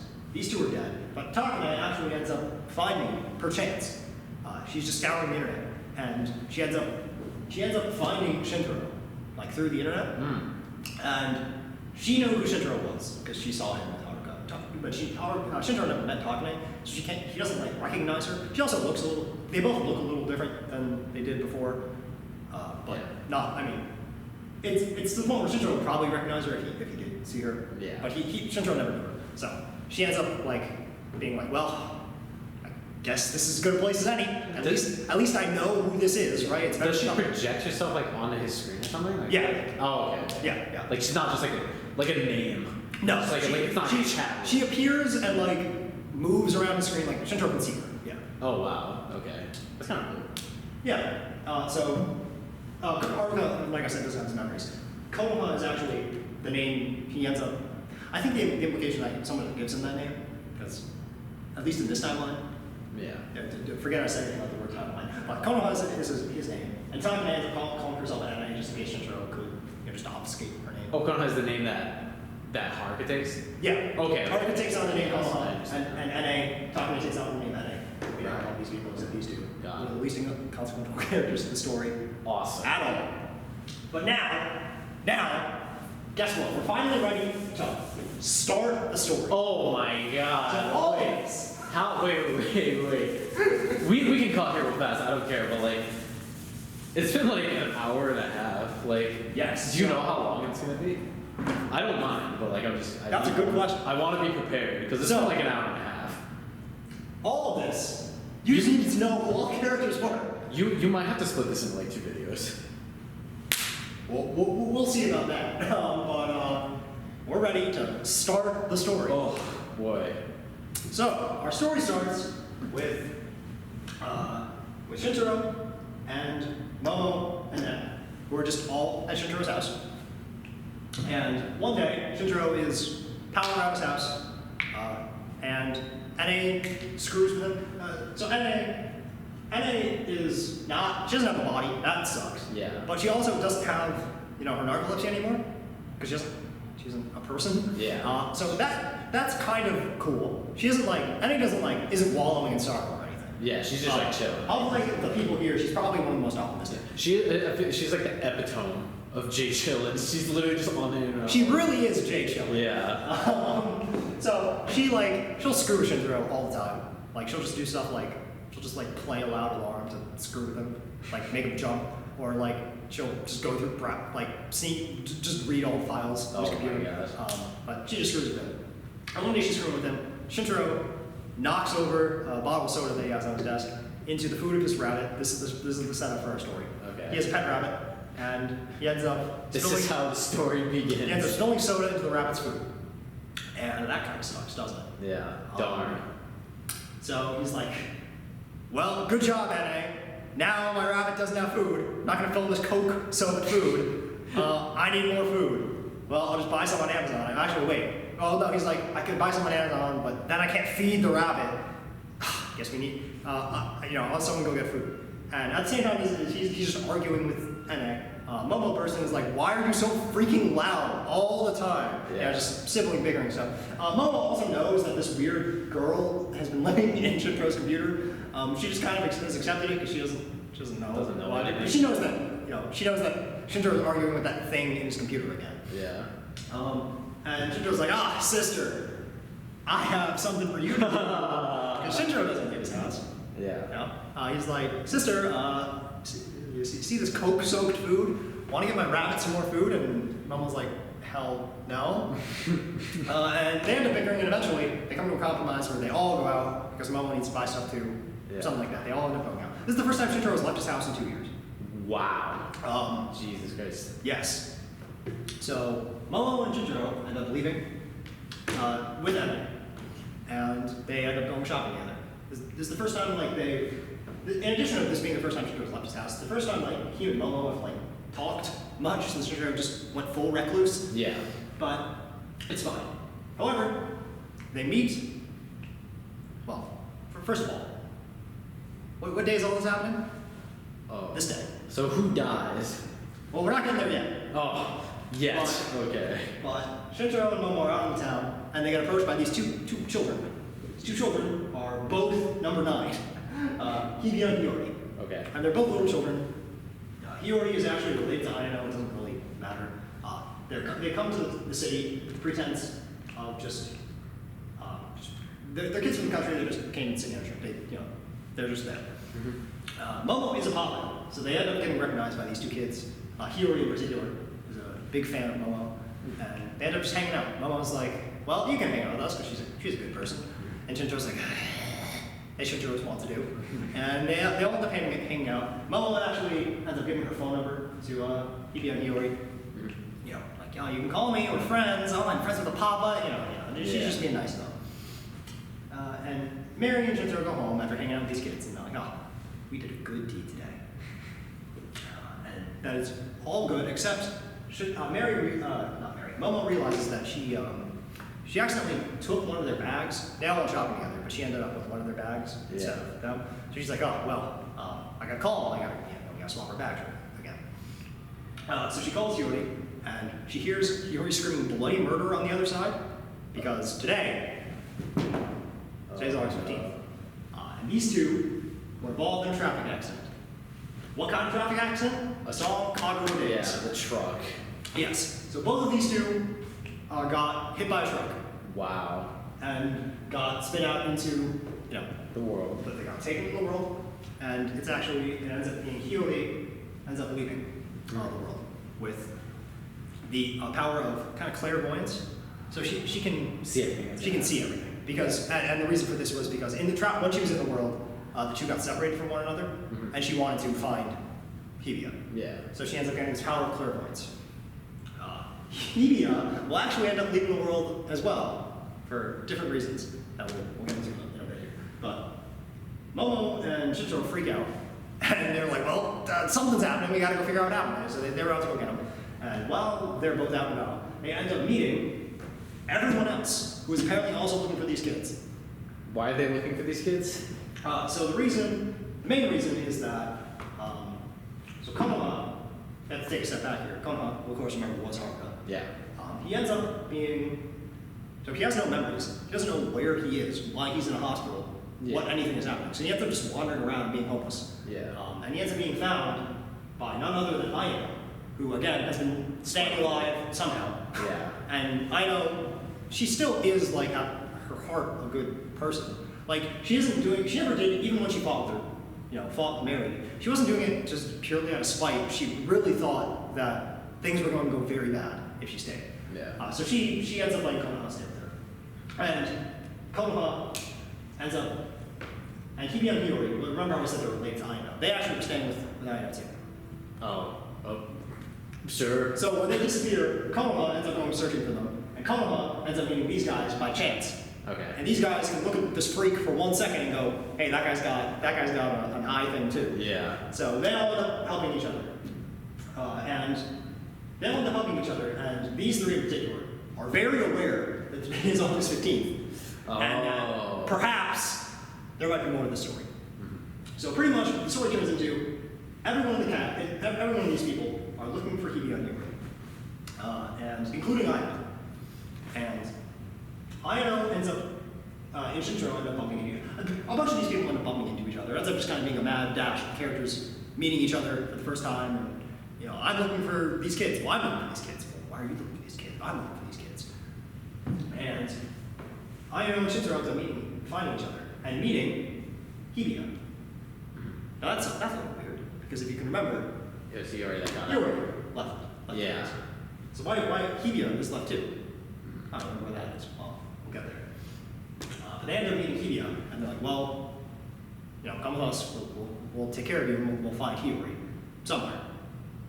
Somewhere. Sure. We don't know where she is, but because they don't understand. They don't know that they just got sucked into the world and stuff. Aino knows. So Aino's kind of like, you're probably not finding that girl now. Yeah. But she can't just say it because she doesn't, she knows no one else understands. Yeah. Aino's the only one who does because she has all lost these memories. But they end up hanging out with Hibia, and they're wandering town, and they actually do end up finding. Oh, they Hiyori. find it, and then Aino's probably like, what? They do end up finding Hiyori. Everyone ends up finding Hiyori, except Hiyori is they find her covered in blood, but it's not her blood. It's Hibia. It's Kito's blood. Oh, it's Keto is they end up walking by, dead. and Keto is who is now she's like a 16 or 17-year-old girl, probably more like a 15-year-old girl, but Keto is just sprawled out dead, and Hiyori is covered in her blood. So Aino freaks out, as everyone would. Wait, why is Keto dead?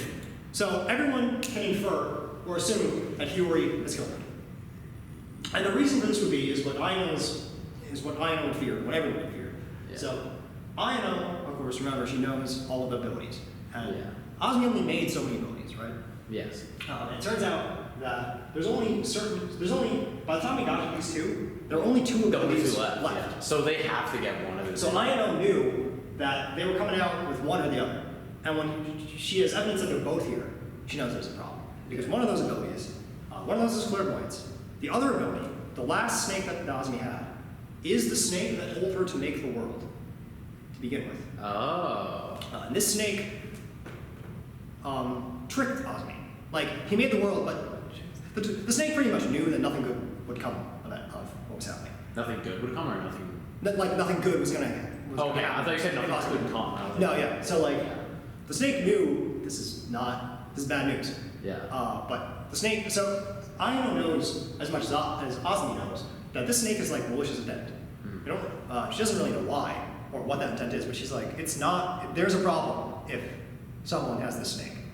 Yeah. So they see Hiyori, and like, oh, Hiyori's got the snake. She just killed Kido. Yeah. So everyone is like, but she ends up getting away, and now the plot becomes these people going, well, we have to find this girl. We don't know why, but apparently she's trying to kill us. Yeah. We gotta do something. And while this is happening, Hibiya and Momo end up together, and Hibiya's like, I think I have an idea. I think I might know what happened. So Momo, come follow me, and he takes her to this building. Shinzo and I are close behind, and he's like, Momo, come here. I think I see something. And he takes her up to the building, and then Momo's like, what is it? He pushes her off. Because everyone thought, because they saw Hiyori covered in blood, that she had the snake that was the problem. But Hiyori has the clairvoyance. She got the last real power. It's Hibiya that the snake tricked everyone. The snake just took control of his body. He didn't come out normally because you're not supposed to be able to both people come out. Yeah. He came out because he seized control of this boy, and he comes out and he is actively trying to kill everyone for reasons that they don't know. No one there knows, but there's this thing trying to kill him, and it is now successfully killed Kido and Momo. Yeah, they just that was quick. Yes. That was like how many hours? This is all happening in a day. Yeah, this is like Jesus Christ. So that good work, dude. I aspire to be him. He's efficient. He's efficient. He's smart. He's made a plan. He's acting. Yeah. So everyone else appears. I was like, I'm gonna tear this kid in half. Yeah. Everyone is like, you can't take all of us. You're a child. Yeah. You may have been able to trick people. They explained that a similar thing happened to Kido. He killed Kido by just like tricking her, acting like he was just a boy. Yeah. And furthermore, not only are he's surrounded by like teenagers. This person's a superhuman. If you remember. So they're like, well, what are you gonna do? You just lose this. And Hibiya goes, this is what I'm gonna do, and jumps out the window himself. Now the reason is because this, in spite of the fact that this snake is controlling him, he is still the little boy's body. Yeah. And they don't want to just watch him die. Yeah. So Konoha jumps out the window after him to catch him. Yeah.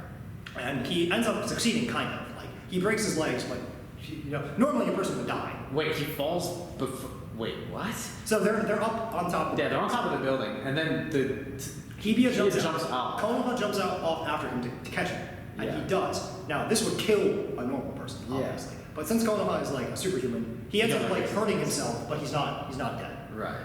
But Hibiya is like, Konoha's crippled. Hibiya's just fine, because Konoha caught him. Yeah. So he's like, I knew you would do this. That was his point. And a truck was coming, and then, they're next to a road, and, Konoha's crippled legs. So Hibiya just kind of taunts him and goes, well, I bet you also couldn't stop me if I did this, and jumps down into traffic. Konoha lunges after him, but he is too late. Oh. So Hibiya, now, but of course you're asking, well, why would he jump out? Why would he just kill himself? Yeah. And the reason is, he didn't just kill himself. He stole, remember the snake can just jump into bodies. Yeah. He stole Konoha's body. Why? Because Konoha is a superhuman monster. Yeah. So he is dead. He jumped in front of traffic, and like Konoha jumped after him, but his legs were broken. He couldn't get there in time. He's still superhuman, but he can't do everything. And in the process, Snake ends up stealing Konoha's body. Well, he ends up like just evading the rest of the group, being like, "Oh, I'm coming back for you guys." And now everyone's really screwed because they're like, "Well, there is one of him, but he is capable. Yeah. He is a. But his legs are literally broken. How do you? They heal in like minutes. Oh. It was only like for that second that they debilitated. Oh, interesting. So they're like, "Well, we're fighting a superhuman who can do anything, and is going to kill all of us." Nice. Everyone ends up meeting together. Shinzo also doesn't. He's the only person that doesn't have eye power. Remember, everyone else He's just a dude, but he's just. So, in addition to the fact that they're fighting Superhuman. Shinjiro is just a guy. Yeah. Like, So they're really like racking their brains. But long story short, they end up making a bit of a plan to try and trap him. And what it ends up being, Ayano using her Azumi power. She explains she's able to make amends with her siblings over the death of Kido, which was really her sister. You know, she grew up with her sister. Through that, they're able to come together and be a family again. oh, that's good. And so Ayano explains that what the snake is probably trying to do is that he wants all of the powers, all the different powers that all the kids stole from Azumi, to congregate. So what is happening is that while this is all happening, Mary has like a fever, and she's weird. just sick. But this is because as the snake is killing people, when the people die, the snake that was in them, it goes back to the core. To Azumi. But it goes back to the core, but Azumi doesn't have the core anymore. Oh. So Azumi gets the core to Shion, but Shion gets the core to Mary. So all the snakes are coming back to Mary. Okay. And what this will eventually do is when they're all back, Azumi, or Mary won't just be a core Medusa anymore. She'll be like a full Medusa, like Azumi. Yeah, she'll be like an actual So demon. Will she look like a demon too? Or yes, she is like changing physically. Oh, okay. So, Okay. and the snake, this can take over bodies. So, well, that's my body. Yeah. You know, I'm going to kill all these people And become who God. took the snakes, get them all in place, and then that's me. That's me. So that's all happening. It's cool. That I know surmises. Mm. And it ends up being kind of that. Sort of.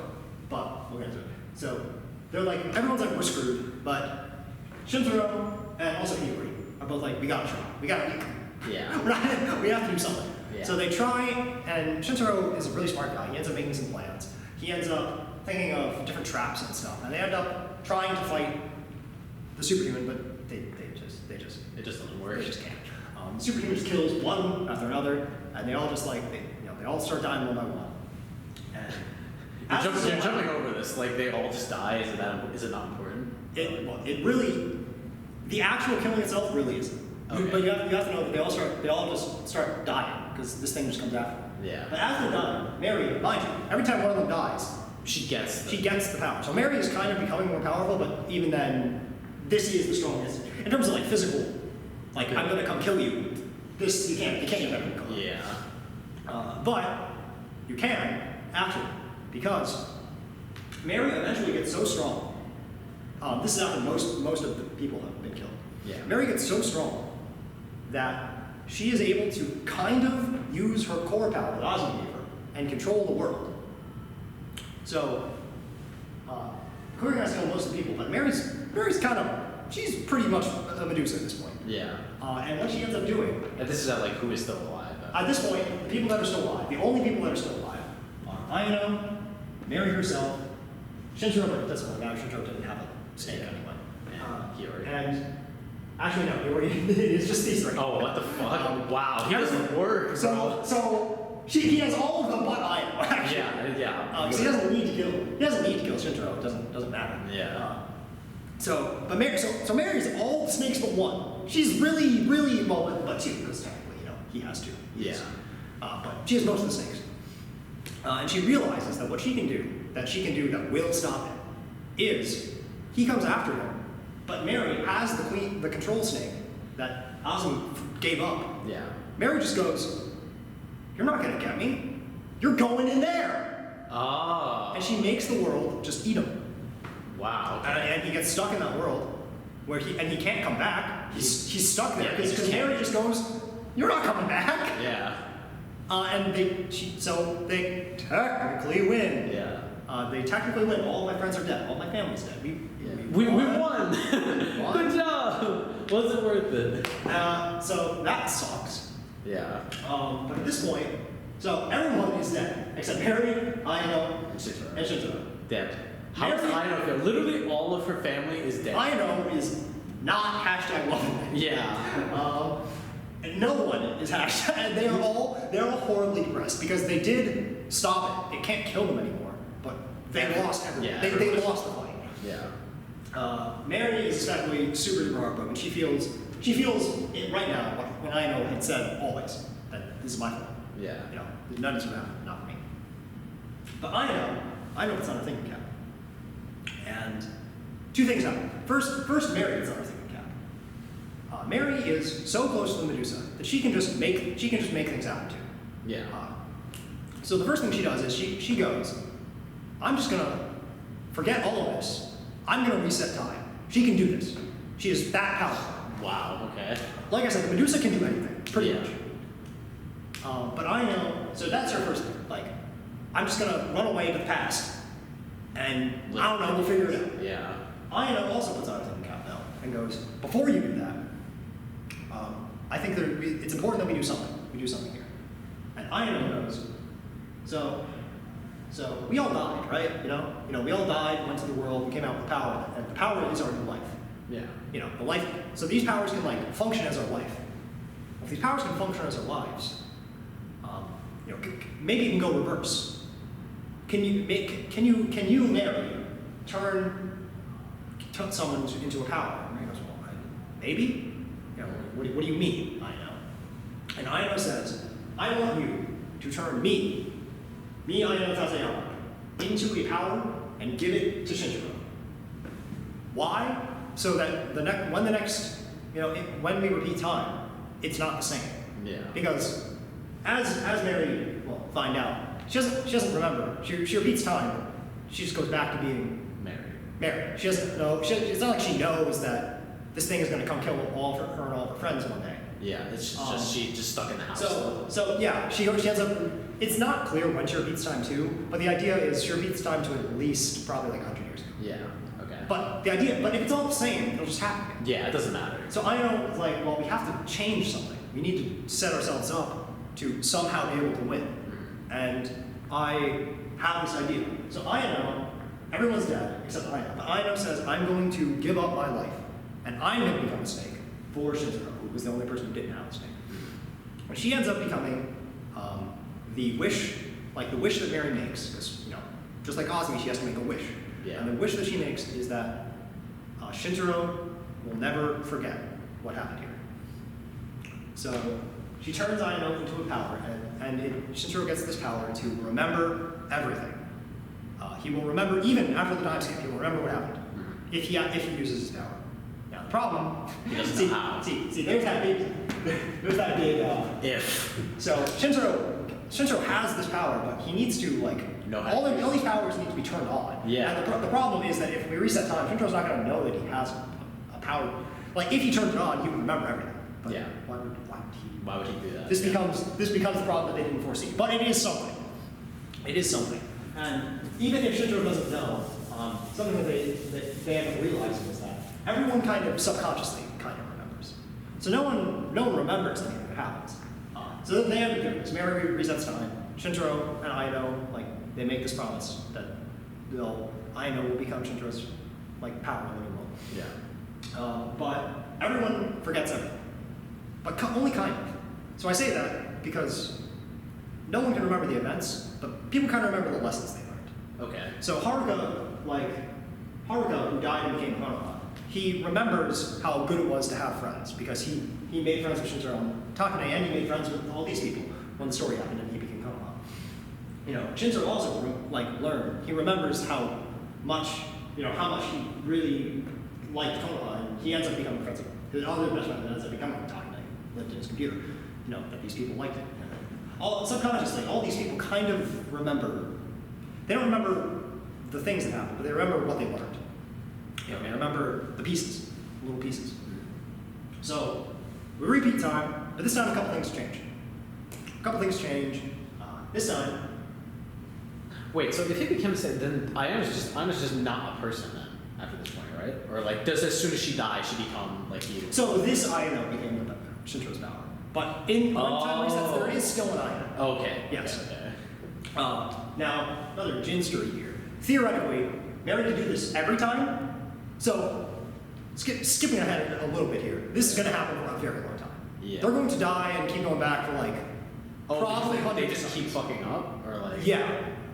For like probably hundreds of times. Wow. And in theory, I guess, Mary could have kept making powers after every one.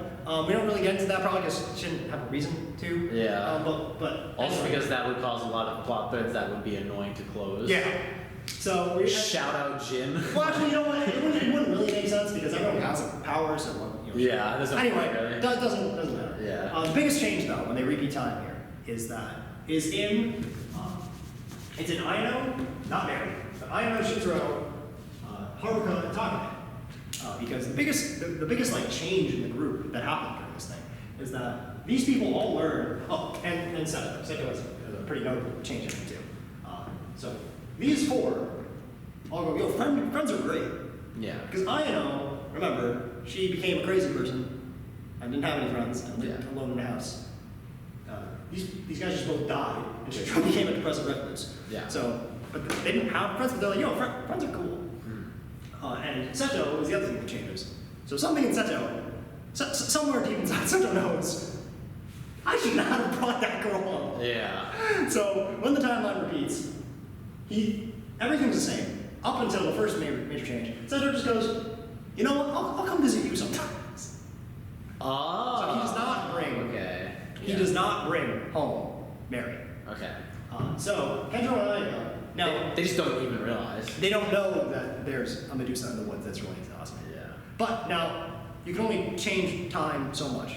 August 15th still happens, and Kendra and I still die in months line. But this time, Why? Wait. causality. You're guessing. What? This is why. What? This is why. Bullshit, bro. But this time they weren't going to Mary's house, so Aino wasn't there and Mary isn't there. So it's this just is Kendra and why. I. Yeah. But they still have to follow the rules because Osmi's thing is still in effect. Because history up to that point was the same. Yeah. So first major change, new timeline. Kenjiro was alive because Kenjiro ends up going to the world. Yes. And coming out. But Kenjiro doesn't get. So remember when this happened? That's when Aino got her power to understand. So now Kenjiro gets everything. No, no, because remember you don't just get a power; it has to resonate. Oh shit! Right, yeah. So I only got it because it was tailor made for her. Yeah. It wasn't, but she very closely resonated with it. They implied that Kendra and Aiko wouldn't have gotten the power because neither of them they didn't really fit into any of the wishes. Mm-hmm. But remember, there's one power that doesn't care what wish you have. Yeah. It'll join you, and that is The villain's bad one, yeah. So it ends up leaving with Kendra. No. So that's the difference. Is that Aino's dad ends up being a hosting. villainous monster. Yeah. Oh my god. But this won't manifest itself for a while. Yeah. This happens, and then it's Because he. Why is that? Just because he has to wait? He's just making. It's because not all the stakes are out yet. Yeah. Because remember when, he has to when this happens, these two, it's a long time. That's what I meant. Yeah. That's what I meant. Yeah, exactly. Yeah, you're exactly right. He needs to wait for. In fact, when this happens, Takane and Haruka don't have a snake yet. These guys are far away from this. Yeah. So he has to wait for all the snakes to come out, but he's waiting. He's putting the front down. Yeah. All that DL. But there's another big change. Such not bringing home Mary is a big change. Yeah. There's another big change now, and that's all of these four. So Aino, Takane, Haruka, and Shizuru. Remember, Switched around then, right? they all remember. I really like friends, and not only I really like friends, I am friends with these people. Oh, so they're just chilling then all to the time. Yeah. So as opposed to Aino never knew these people.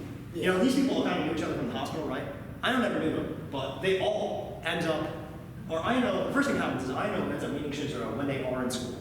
When Shizuru is in middle school before even high school happens, because they subconsciously know that they were friends. Yeah. And Haruka just says, "Screw the hospital. I'm going to school anyway." Because Yeah. What a G. because he's still terminally ill. Yeah. He will die.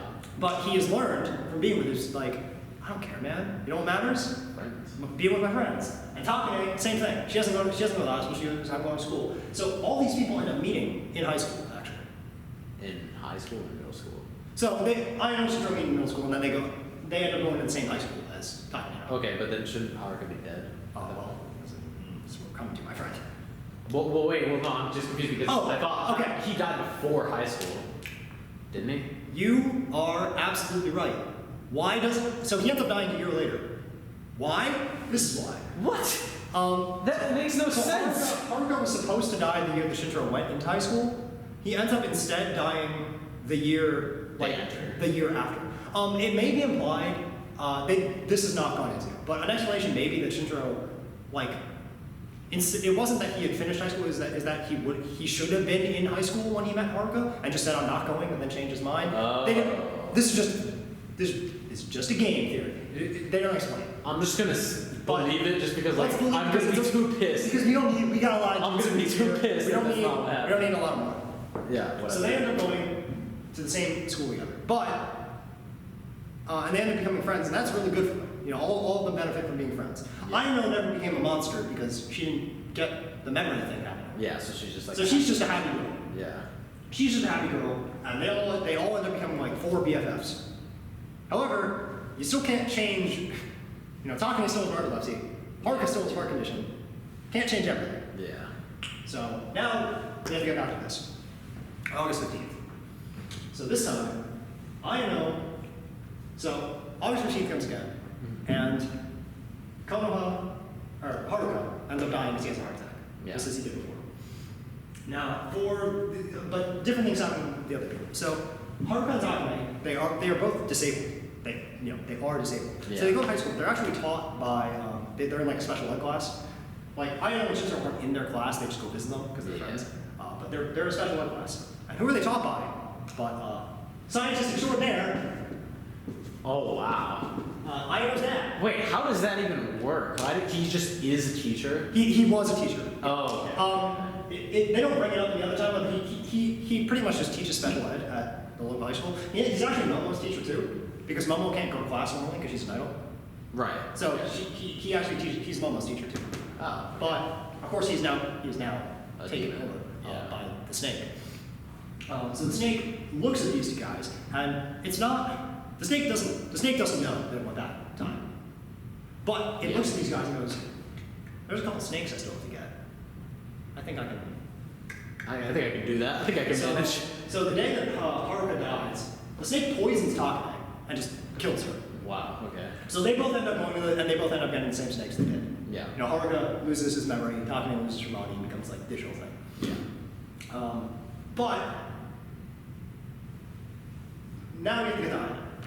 So what happens to Ayano is that Ayano, the whole time she's kind of realized by now that She something. figures out that her dad is like, Yeah. wow, oh my god, can you imagine being her? Yeah. Jesus Christ. And of course, remember at this point, Kiriko and Seto also live with her. You know, they're her siblings. Yeah, they're still, I guess, yeah. Yeah, because they never got in the There's no fight. reason to. Yeah, they never got in the fight, so they're still living with them. Yeah. So Ayano realizes her dad has been controlled by this monster. Her dad literally is the reason Takane is dead. Takane wouldn't have died. She just had narcolepsy. She wouldn't have died unless her dad killed her. And that if this goes on, everyone's screwed. Yeah. Just like last time. So Ayano makes a plan. Ayano goes, well, Ayano kind of understands how Azumi's thing works. Yeah. Also, the world is called the KAGEROU days. I'm just going to say that now because it's even saying the world. It makes sense, yeah. Yeah. So she kind of understands how the KAGEROU days works. So Ayano's plan is, remember this thing's plan is to take all the snakes, put them into Mary, and then just take over. Yeah. But I can't do that if it doesn't have all the snakes. Yeah. The reason it's out of weight, and the reason it killed Takane is because it needs to take the snakes out of the KAGEROU days. Yeah. So Ayano goes, well, what if I get a snake, and I don't come back? If I hold the snake hostage, Then he literally can't do anything. he can't do anything. Yeah. And, that'll suck for Ayano, because it'll seem like she just died, because she'll be stuck in there. But she's like, if I do it, well, everyone's safe. Yeah. Or at least that's how she says. So then she Ayano, kills so on the same day, Ayano kills herself. Oh. Ayano kills herself on purpose, so she can go to the other place. Now again, another Jin story. You might see the problem here. Ayano kills herself. Yeah. Ayano is not two people. She's one Ayano is one So person. she's just dead. No, she goes there. What? Jinsuri. Also not explained. This is the most inconsistent storytelling I think I've Ayano ever heard. goes to the world, but so she kills herself. She goes to the world. She gets her same power that she did the first time. Yeah. But she stays there. She goes, I am willingly going to not. I could go back and live, But I'm not going to. but I'm going to stay right here. And you can't finish the Medusa, because my snake's mine. Wait, but then wouldn't? I don't know. Maybe I'm just thinking too far ahead. But couldn't it get to the? I also don't think this is what happens. But couldn't he just keep killing them? Mary would think the same way and just That's say, exactly. "Oh, dude, I'm so smart." You're really thinking that. So what the snake ends up thinking is, cool. I'm just gonna torture this girl.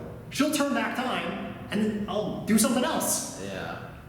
But he doesn't know that she can turn back time, though. He doesn't know. He knows that the Medusa can do anything. Okay. So he just gets the idea. He doesn't know that time has already gone back. Okay. But he gets the idea. I'm just gonna make her go turn back time. And in fact, he also gets another part of the snake is that it's kind of scared of dying because it's only a lot. It's not really like its own person. Yeah, it's just a thing. So, but he's like, I don't even care if we go back because I'm staying alive. It just means that I don't die.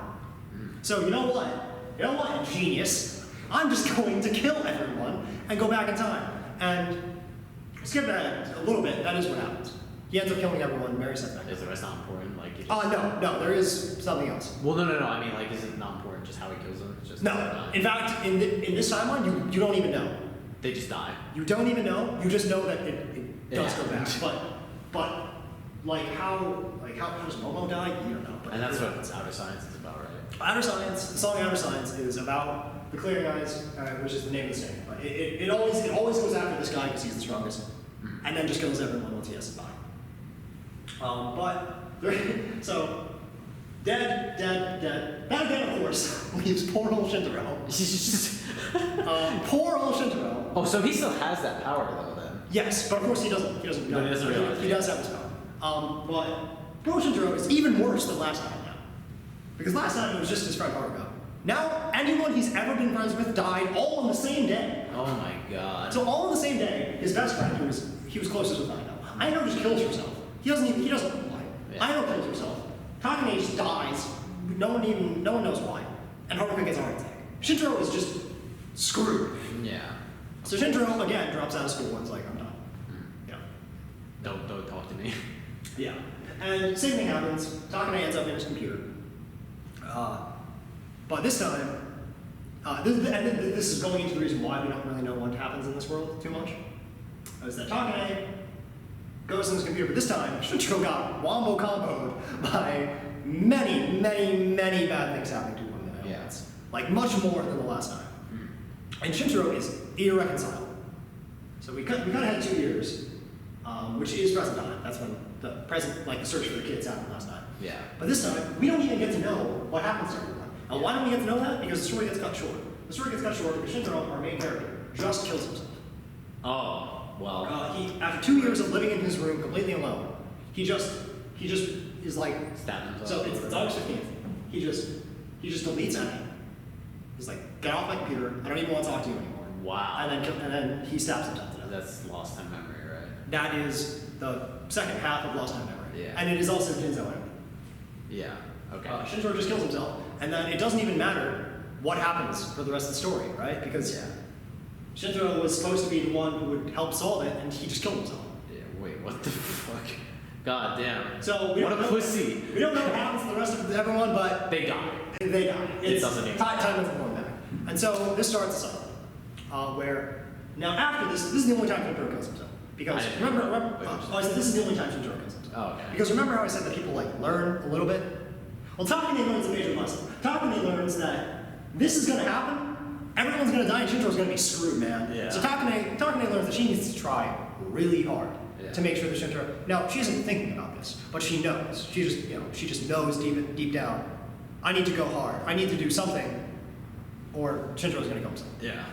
So and she actually succeeds. In all the timelines after this, Shintaro never again gets so beaten up that something like that happens. Yeah. Takane as NA is his only friend left at that point, is able to get him out and going, and get him back out in the world. Yeah. Good on her. But this starts a cycle. This starts a big cycle that goes on for we don't even know how long. Too long. Probably hundreds of times. Yeah. Hundreds of times. What the fuck? Probably. I mean, I guess they don't really know, but Yeah, because I mean the big thing that the big bet that happened the very first time that they've been waiting for is something has to happen to make Shintaro realize he has a power. Because why would he think he has a power? You know, Yeah. as far as he knows, nothing like this has happened. But if Shintaro can remember that he has a power, Shintaro can use all of this knowledge he's built up and probably somehow save the day. That's what everyone's hoping for. Yeah. But how to make that happen, no one knows.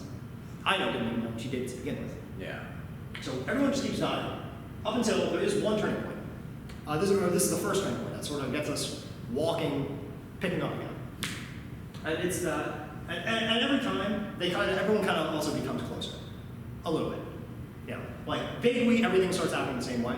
Yeah. You know, every time these four go to school, they all die. Shintaro gets Every 100 years, this looks like another day, another dollar, bro. Another day, It's like, look at each other. like it never changes so far, like that Seto cannot get thrown into a river with his dog. Yeah. Like that always happens. You know, stuff like that always happens. But they learn, they become friends a little bit. Yeah. And eventually, they get to the point where they get really close again. It's kind of like the first time. It's actually a lot like the first time, where people keep dying. You know, people keep dying. Mary gets enough of the snakes that she just makes the world eat him. Yeah, eat the bad guy. But this time, we check in with them, and we see that they're different now. Because after all this time going for it, they've gotten stronger. They become stronger people. Yeah. They become stronger people and they become better friends. That's the other thing. So keep in mind, and this is the one thing that I think Mary didn't realize the first time, is that all this has happened always on August 15th. So everyone dies, but they're not really dead. Like he kills all of them, but where do they go? They just go right back to the KAGEROU days. Yeah. So in this time, Mary realizes, and through it changes. You know, in the timelines it changes whether who gets clairvoyance. Mm-hmm. Sometimes it's he and sometimes it's Hero. It doesn't matter. But you know, Mary ends up this time being able to realize that everyone died, but it wasn't like all hopeless. Yeah. You know, and they actually end up using this time around. It's Hevia, it's the little boy who gets the power instead of the girl. Yeah. Through the little boy's power, they end up actually being able to clairvoyant into the other world, and kind of like they see that everyone's fine. Oh. That they're stuck there, but I mean, there's worse things in the world. You know? Yeah. And this go around is the last one before the final one, because this time they get really close. They're like, well, we almost got him. You know, we almost got him. Everyone's there. We just need to keep going. And importantly, Shintaro, like the important thing also that happens is Shintaro is finally able to he's stuck in the other world, right? But he's stuck there with all of his friends. He's stuck there this time with Aino. And How did he get stuck? He got killed. This time, it doesn't really matter. This time everyone gets killed except Mary, Seto, and Hevia. So Shintaro also got killed. Oh. Again, it doesn't. It's not that important. Yeah. But he ends up seeing Aino again because remember, Aino never leaves. Her whole plan, and this is the plan that she makes every time because she doesn't ever know that it fails because she never leaves. Is that I'm just going to hoard my snake in the world. So he gets to see his best friend again. He gets to see Takane and Haruka, his other, the gang's back, kind of. Yeah. So Shintaro comes to understand what Aino did and why, and he gets to, reaffirm, these are my friends. So Mary sends back time, but this time for the last time. Mm-hmm. And Does he remember or something? Well, he doesn't, but we get closer. Yeah. Events in this time will let him remember. And then we get to what is actually the final world, which is the TV anime Mekaku City Actors. Ah. A steaming pile of garbage. Nice. Mekaku City Actors sucks, but it is the last timeline. And How is the entire anime is just one storyline? Yes. Are you just or do they just Well, this is why I'm getting to. Mekaku City Actors is bad, Yeah. definitely, but it's not nearly as bad as people think it is. Okay. The main reason people think it's bad is because it doesn't make sense. If you don't know it. But it's not that it doesn't make sense, it's that it's the last story. Yeah. In order to understand Mekaku City Actors, you would have to, and remember, this story, not only is it the last story, it's the only one that's an anime.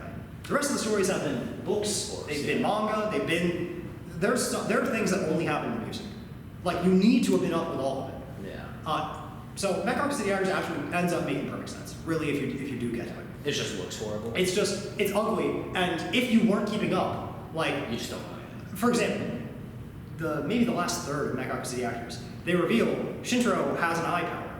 Why does he have an eye power? Because hundreds of years ago, of subjective time, he made a promise with Aino and with Mary, and it's like, you're being told this, and it's like, where was all of this? Yeah. What am I, how, like, you're not, there's no way for you to understand if you're just being told it now. Yeah. So Mekaku City Actors in hindsight, I really don't think it's that bad. But, we get to the last time. We get to the last time. Except for that intro. That intro.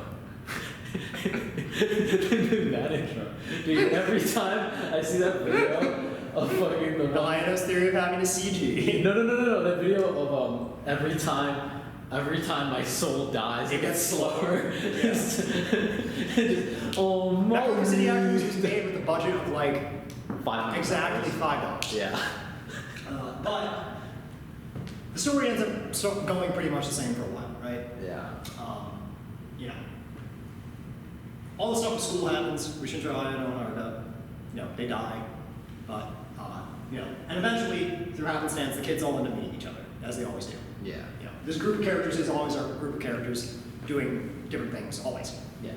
They end up meeting each other, but this time, there is a trigger. There finally is a trigger that lets Shintaro remember. And it's that Shintaro is at the apartment that Kido Kano and Seto and Mary own. Sorry, what? So, okay, this is something I have to go back for. So remember in the very first timeline, Kido Kano, Seto, and Mary buy an apartment? Yeah. Because they fight with Aino? Yeah. And when all the subsequent timelines, they buy an apartment after Aino kills herself. Yeah. They move out and buy an apartment. Mhm. So it's not like, it's not because they got into a fight, it's just, that's just what they do. Yeah. But, so Shintaro is in their apartment, and he ends up seeing a picture of Kido Kano, Seto, and Hayano. And Shintaro shouldn't know. Shintaro knew that Aino had siblings. He did not know it was these guys. Yeah.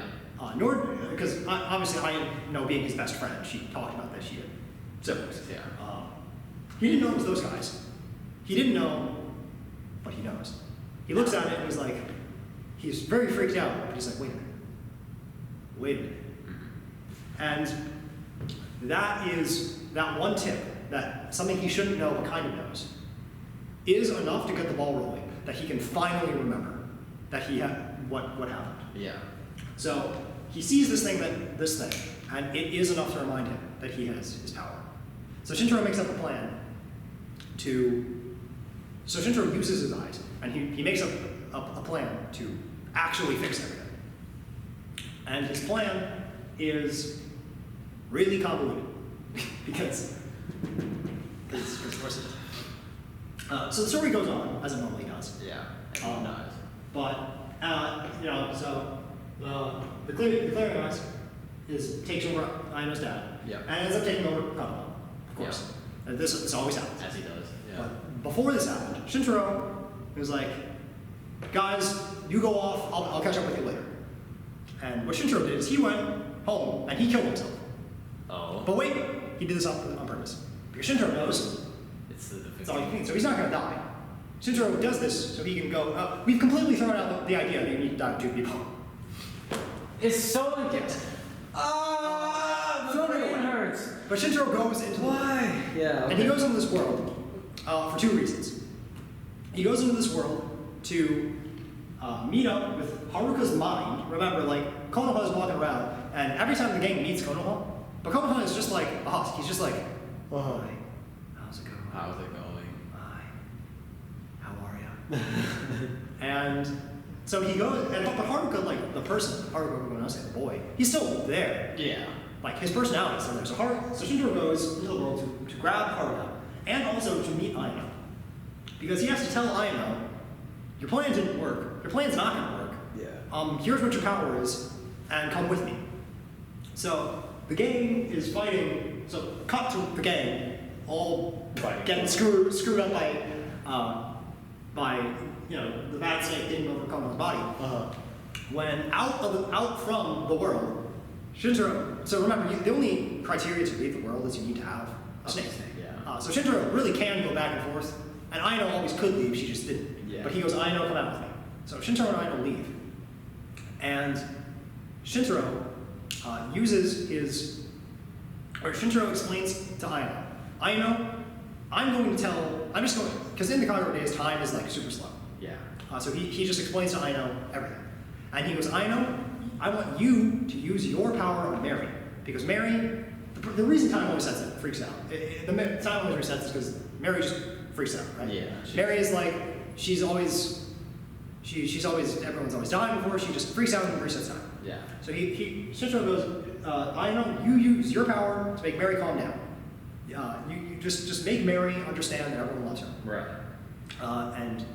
And also, make Mary understand all these truths I've told you about, like how the world works and so on. So Shintaro uses that, tells Aino to do that. Aino does that, and this time, instead of making the Kagero, like the world eat just the snake, she has the world eat everyone. So she brings everyone up into the Kagero days, Including the snake, including the. yeah. So something about the snake that is very, very seldom talked about, but is mentioned briefly, is that the snake, like all the snakes, is like they can only live so long as they're fulfilling a wish, right? Like there have been times that throughout the story, in various grants, where someone had a wish, like this happens to Ene, where Ene's wish gets granted. Ene eventually just becomes truly happy, and she effectively just dies because she doesn't have a wish anymore. Yeah. And the idea is that this could technically happen to anyone so long as they just like are completely good and done with life. So the clearinghouse was taken over this guy, right? Yeah. This was the body he was in. Yeah. He gets brought to the world too. So this guy's big wish, this wish that the clearinghouse was exploiting, was this dude just wanted to see the light again. Oh. He was like, if I study the Kagero days enough, if I just like trust this snake thing, Then I'll see. maybe I'll see my wife somehow. Yeah. Of course, this is just a lie. Yeah. But Mary brings him into the world. His wife is there. Remember, everyone is still there. Everyone's just chilling in the world. Yeah. So this dude sees his wife again. He sees his wife, who is, of course, all their parents. Yeah. And Kurgan's is like, crap, his wish is done. Yeah. I need to fulfill someone's wish. I'll fulfill the wish of this dude. The dude whose body is there. Yeah. Except, you know what else is in the Kagero days? His actual mind. Yeah. And he comes in and he says, you know what my wish is? My wish is for you to just not kill everyone and be the snake for Hiyori. Because remember, Hiyori was Yeah. well too. Yeah, you're just going to become this girl's snake. And he's like, wait a minute. Can I get a wish? Can I get a wish? Can someone supply me a wish? Yeah. But he's stuck because he's stuck in this body and he has to do the wish. So he gets, his heart of his wish, that Shintaro explained, this was all Shintaro's plan, Yeah. is he'll be stuck in your body and he has to listen to your wish. And what's your wish? Your wish should be for Hiyori to live, which it is. Yeah. So the clearinghouse loses all of its will and just becomes the life force for this girl. And then everyone can just leave Yeah. because they trick it. They trick it by bringing everyone into the world. And in that world, it's kind of ironic because it almost is the way Osmi wanted. Yeah. Because everyone is able to see everyone that died again, and make peace with them and say goodbye. The story really is about dealing with dying. The whole thing is Osmi makes the world because she's scared of people. She was scared of her husband dying. All these people die. People they love die very tragically. The story really is about it. That's what it's about. Yeah. That's hard. They all get to see each other and then. But just because Mary takes everyone there. The clearinghouse just gets tricked. It's just screwed. It's just screwed. Yeah. And everyone also gets to make amends. Everyone gets to see one last time. They can Shintaro and Momo can see their dad one more time. Everyone can say it. And this time they've grown. They've grown stronger than they were, and they can say goodbye. So now all these people have the rest. Now this isn't going to help everyone who's dead. Yeah. They're still dead. Yeah. But Kenjiro, remember his snake was the clearinghouse. Yeah. Who now is in Hiyori. Yeah. So he stayed dead too, but he's okay with it. He's like, I'm with my wife. I get it. I'm with my wife though. Yeah. I'm with my wife. There's a bunch of people here, honestly, at this point. It's fine. It's just a party. Yeah. So they're like, goodbye to my daughter and my children. But it's okay. I'll be okay. And they all just peace out. Now, They're just gone, or they go back into it? No, they go back to the real world. Yeah. And they keep living. Okay. Now, this isn't brought up, but I guess it's within the realm of possibility that as was introduced in, I said the timeline right before this, Hevia found out a way just like communicate with the people. Mm-hmm. So in theory, not only is everyone dead, they could kind of just talk. Yeah, perhaps. it doesn't even matter. They don't ever say that, but Hevia figured out how to do it in a different timeline. So who's to you say can he do can't, it again? he can't just figure it out again? Yeah. So by Shintaro just using his brain a little bit, everyone is kind of separated. And that's the Kagero project. My God. Now I skipped a lot, obviously. I mean, because you have to. I have to. We could be here for days. Yeah. This could be an actual course Actual course. that I could teach over the course of a semester. But yeah, everyone reaches their happy ending. Even Hevia and Yuri. You also might know, I talked about these two almost not at all. Yeah. They are completely insignificant. Yeah, what the fuck? They're They're just as a vessel for something you find is that even with the rest of these characters, their stories are connected, right? Yeah. Like these four are friends. These four are siblings. A lot of people know, I know, like these guys, they're just two kids. They're just two kids, yeah. Do they even have like any significant medium written about them? I feel like the answer is This book is kind of about Hevia. Okay. Kind of. Kind of. And the manga kind of is about Hiyori. Okay. Hiyori gets to be a character in the manga, and Hevia is in all these books, but really only, it's like the only book where Hevia gets to do anything. Jesus Christ. Yeah, they're really insignificant to the story. Interesting. But they have one of the most popular songs, Kagero Days. True. It's not a flip on the map. It's about these guys. Sucks they don't matter. Yeah. But everyone gets to make their piece, and it really is, as perfect an end as they could have wanted. Now, is the Kagero project over? This story is. Yeah. Jin has said that he's probably there is like a 4D movie. A 4D movie is like it's one of those theaters where there's like screens everywhere. And I thought it was like you could smell. No. What is? There is a 4D movie called In a Daze, which Okay. is it is a different story than any of the ones, but it's supposed to be leading into the anime Megaku City Reload, which was announced like 4 years ago, Yeah. and has never come out, and I personally don't think it's ever going to come out. If it got announced, it's gotta happen, right? Like it would have said by now it would be canceled. You could think that. I'm very skeptical if Megaku City Reload is ever going to come out. But if it does, it seems like it's probably going to be another one, like a part of the middle. Yeah. Because the ending is it's solid. Yeah. Changing the ending wouldn't really make sense. Any sense, yeah. So there could potentially be more story. You could always elaborate the middle, because the middle goes on Forever. for freaking forever. Yeah. They never say how many times, but it's implied it's many times. So we're probably not at a point where there will never be more to this story. Yeah. But the story is done. Mhm. The story has a beginning, it has a middle, it has an end. And Jin has talked numerous times about wanting to make a next generation. That these guys are all adults, and now we have a story. Because also remember, this isn't stopping. Yeah, it's just. They can't. Oh, actually, okay. This isn't stopping, kind of. But also, all the movies are sold, so no one's coming back to life. Yeah. But there is. There's stuff you can. I don't really know what Jin would have to do to make the story keep pushing. I was gonna say, since Mary still has the shit, right? Like she still has she's still Medusa, technically? No, because she gave the powers back to her. Oh, right, shit. If she was still a Medusa, half the people would still have to be dead. Yeah. No, you're right. Yeah, so, but Jin has talked about, perhaps wanting to do, he said, details of the theory, Shintaro would be a teacher now. He'd be a teacher to, a group of students, and those students would be our main characters. All the characters would be related, they'd be implicated in the story somehow. Yeah. This is an idea. Nothing else. There's no. How would you even write that? That's I don't even know. Man. you would have to. That's how. There's no way you could make that not completely convoluted. You know, that's the idea, but Jin's done worse. Yeah. Yeah. True.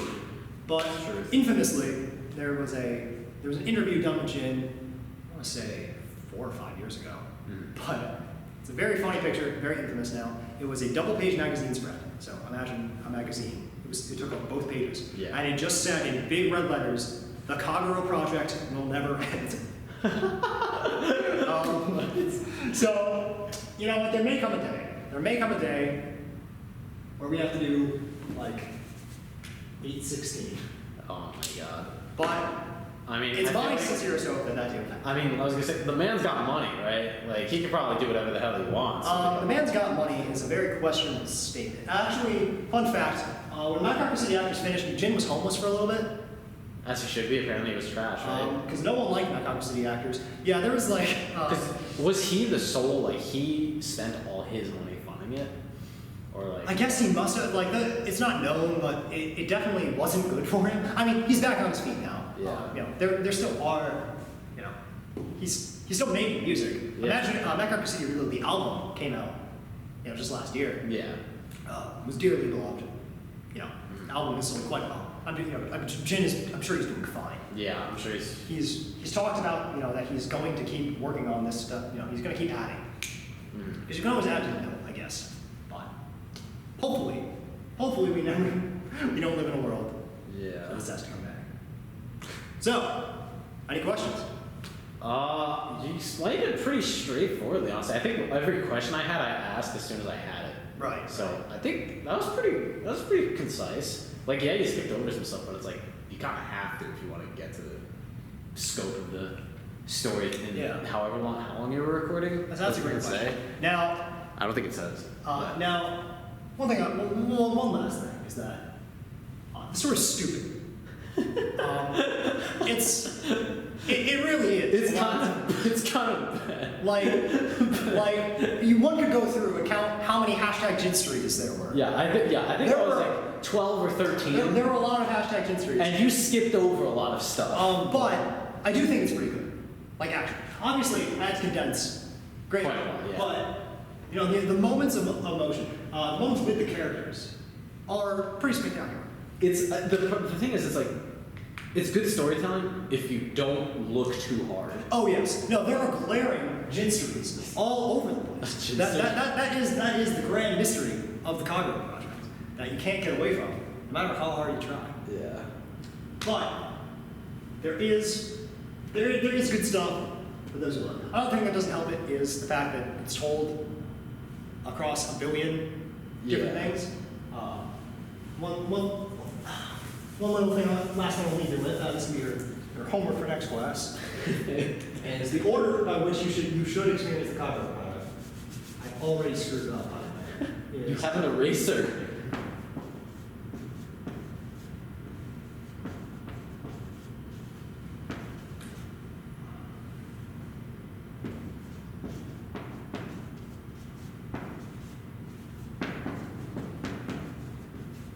Yeah, for anyone at home who cares, this is definitely the order. Like, if you want to get Really the story, experience it, yeah. you do have to read. These are the 4 things that matter. I mentioned at the beginning there's like radio dramas. It doesn't matter. Don't do it. Don't do it to yourself. Don't listen to the radio dramas. There's a radio show called Mecca City Talkers. You don't need that. such a bad name. There's learning English. There's There's learning English with the Mecca Kushidan, where you get to talk and teach you English and say such things as "I like smoking and soda. It is cool." Doesn't matter. The things that matter are the songs. There's like 35. There's a lot of songs. Yeah. The manga, these 8 novels, and the anime is the best way to understand. By the way, for the songs, if you don't speak English, you might not understand the songs. You can head over to my channel to figure out what they actually mean. And now, one last bit of homework. While I have your attention,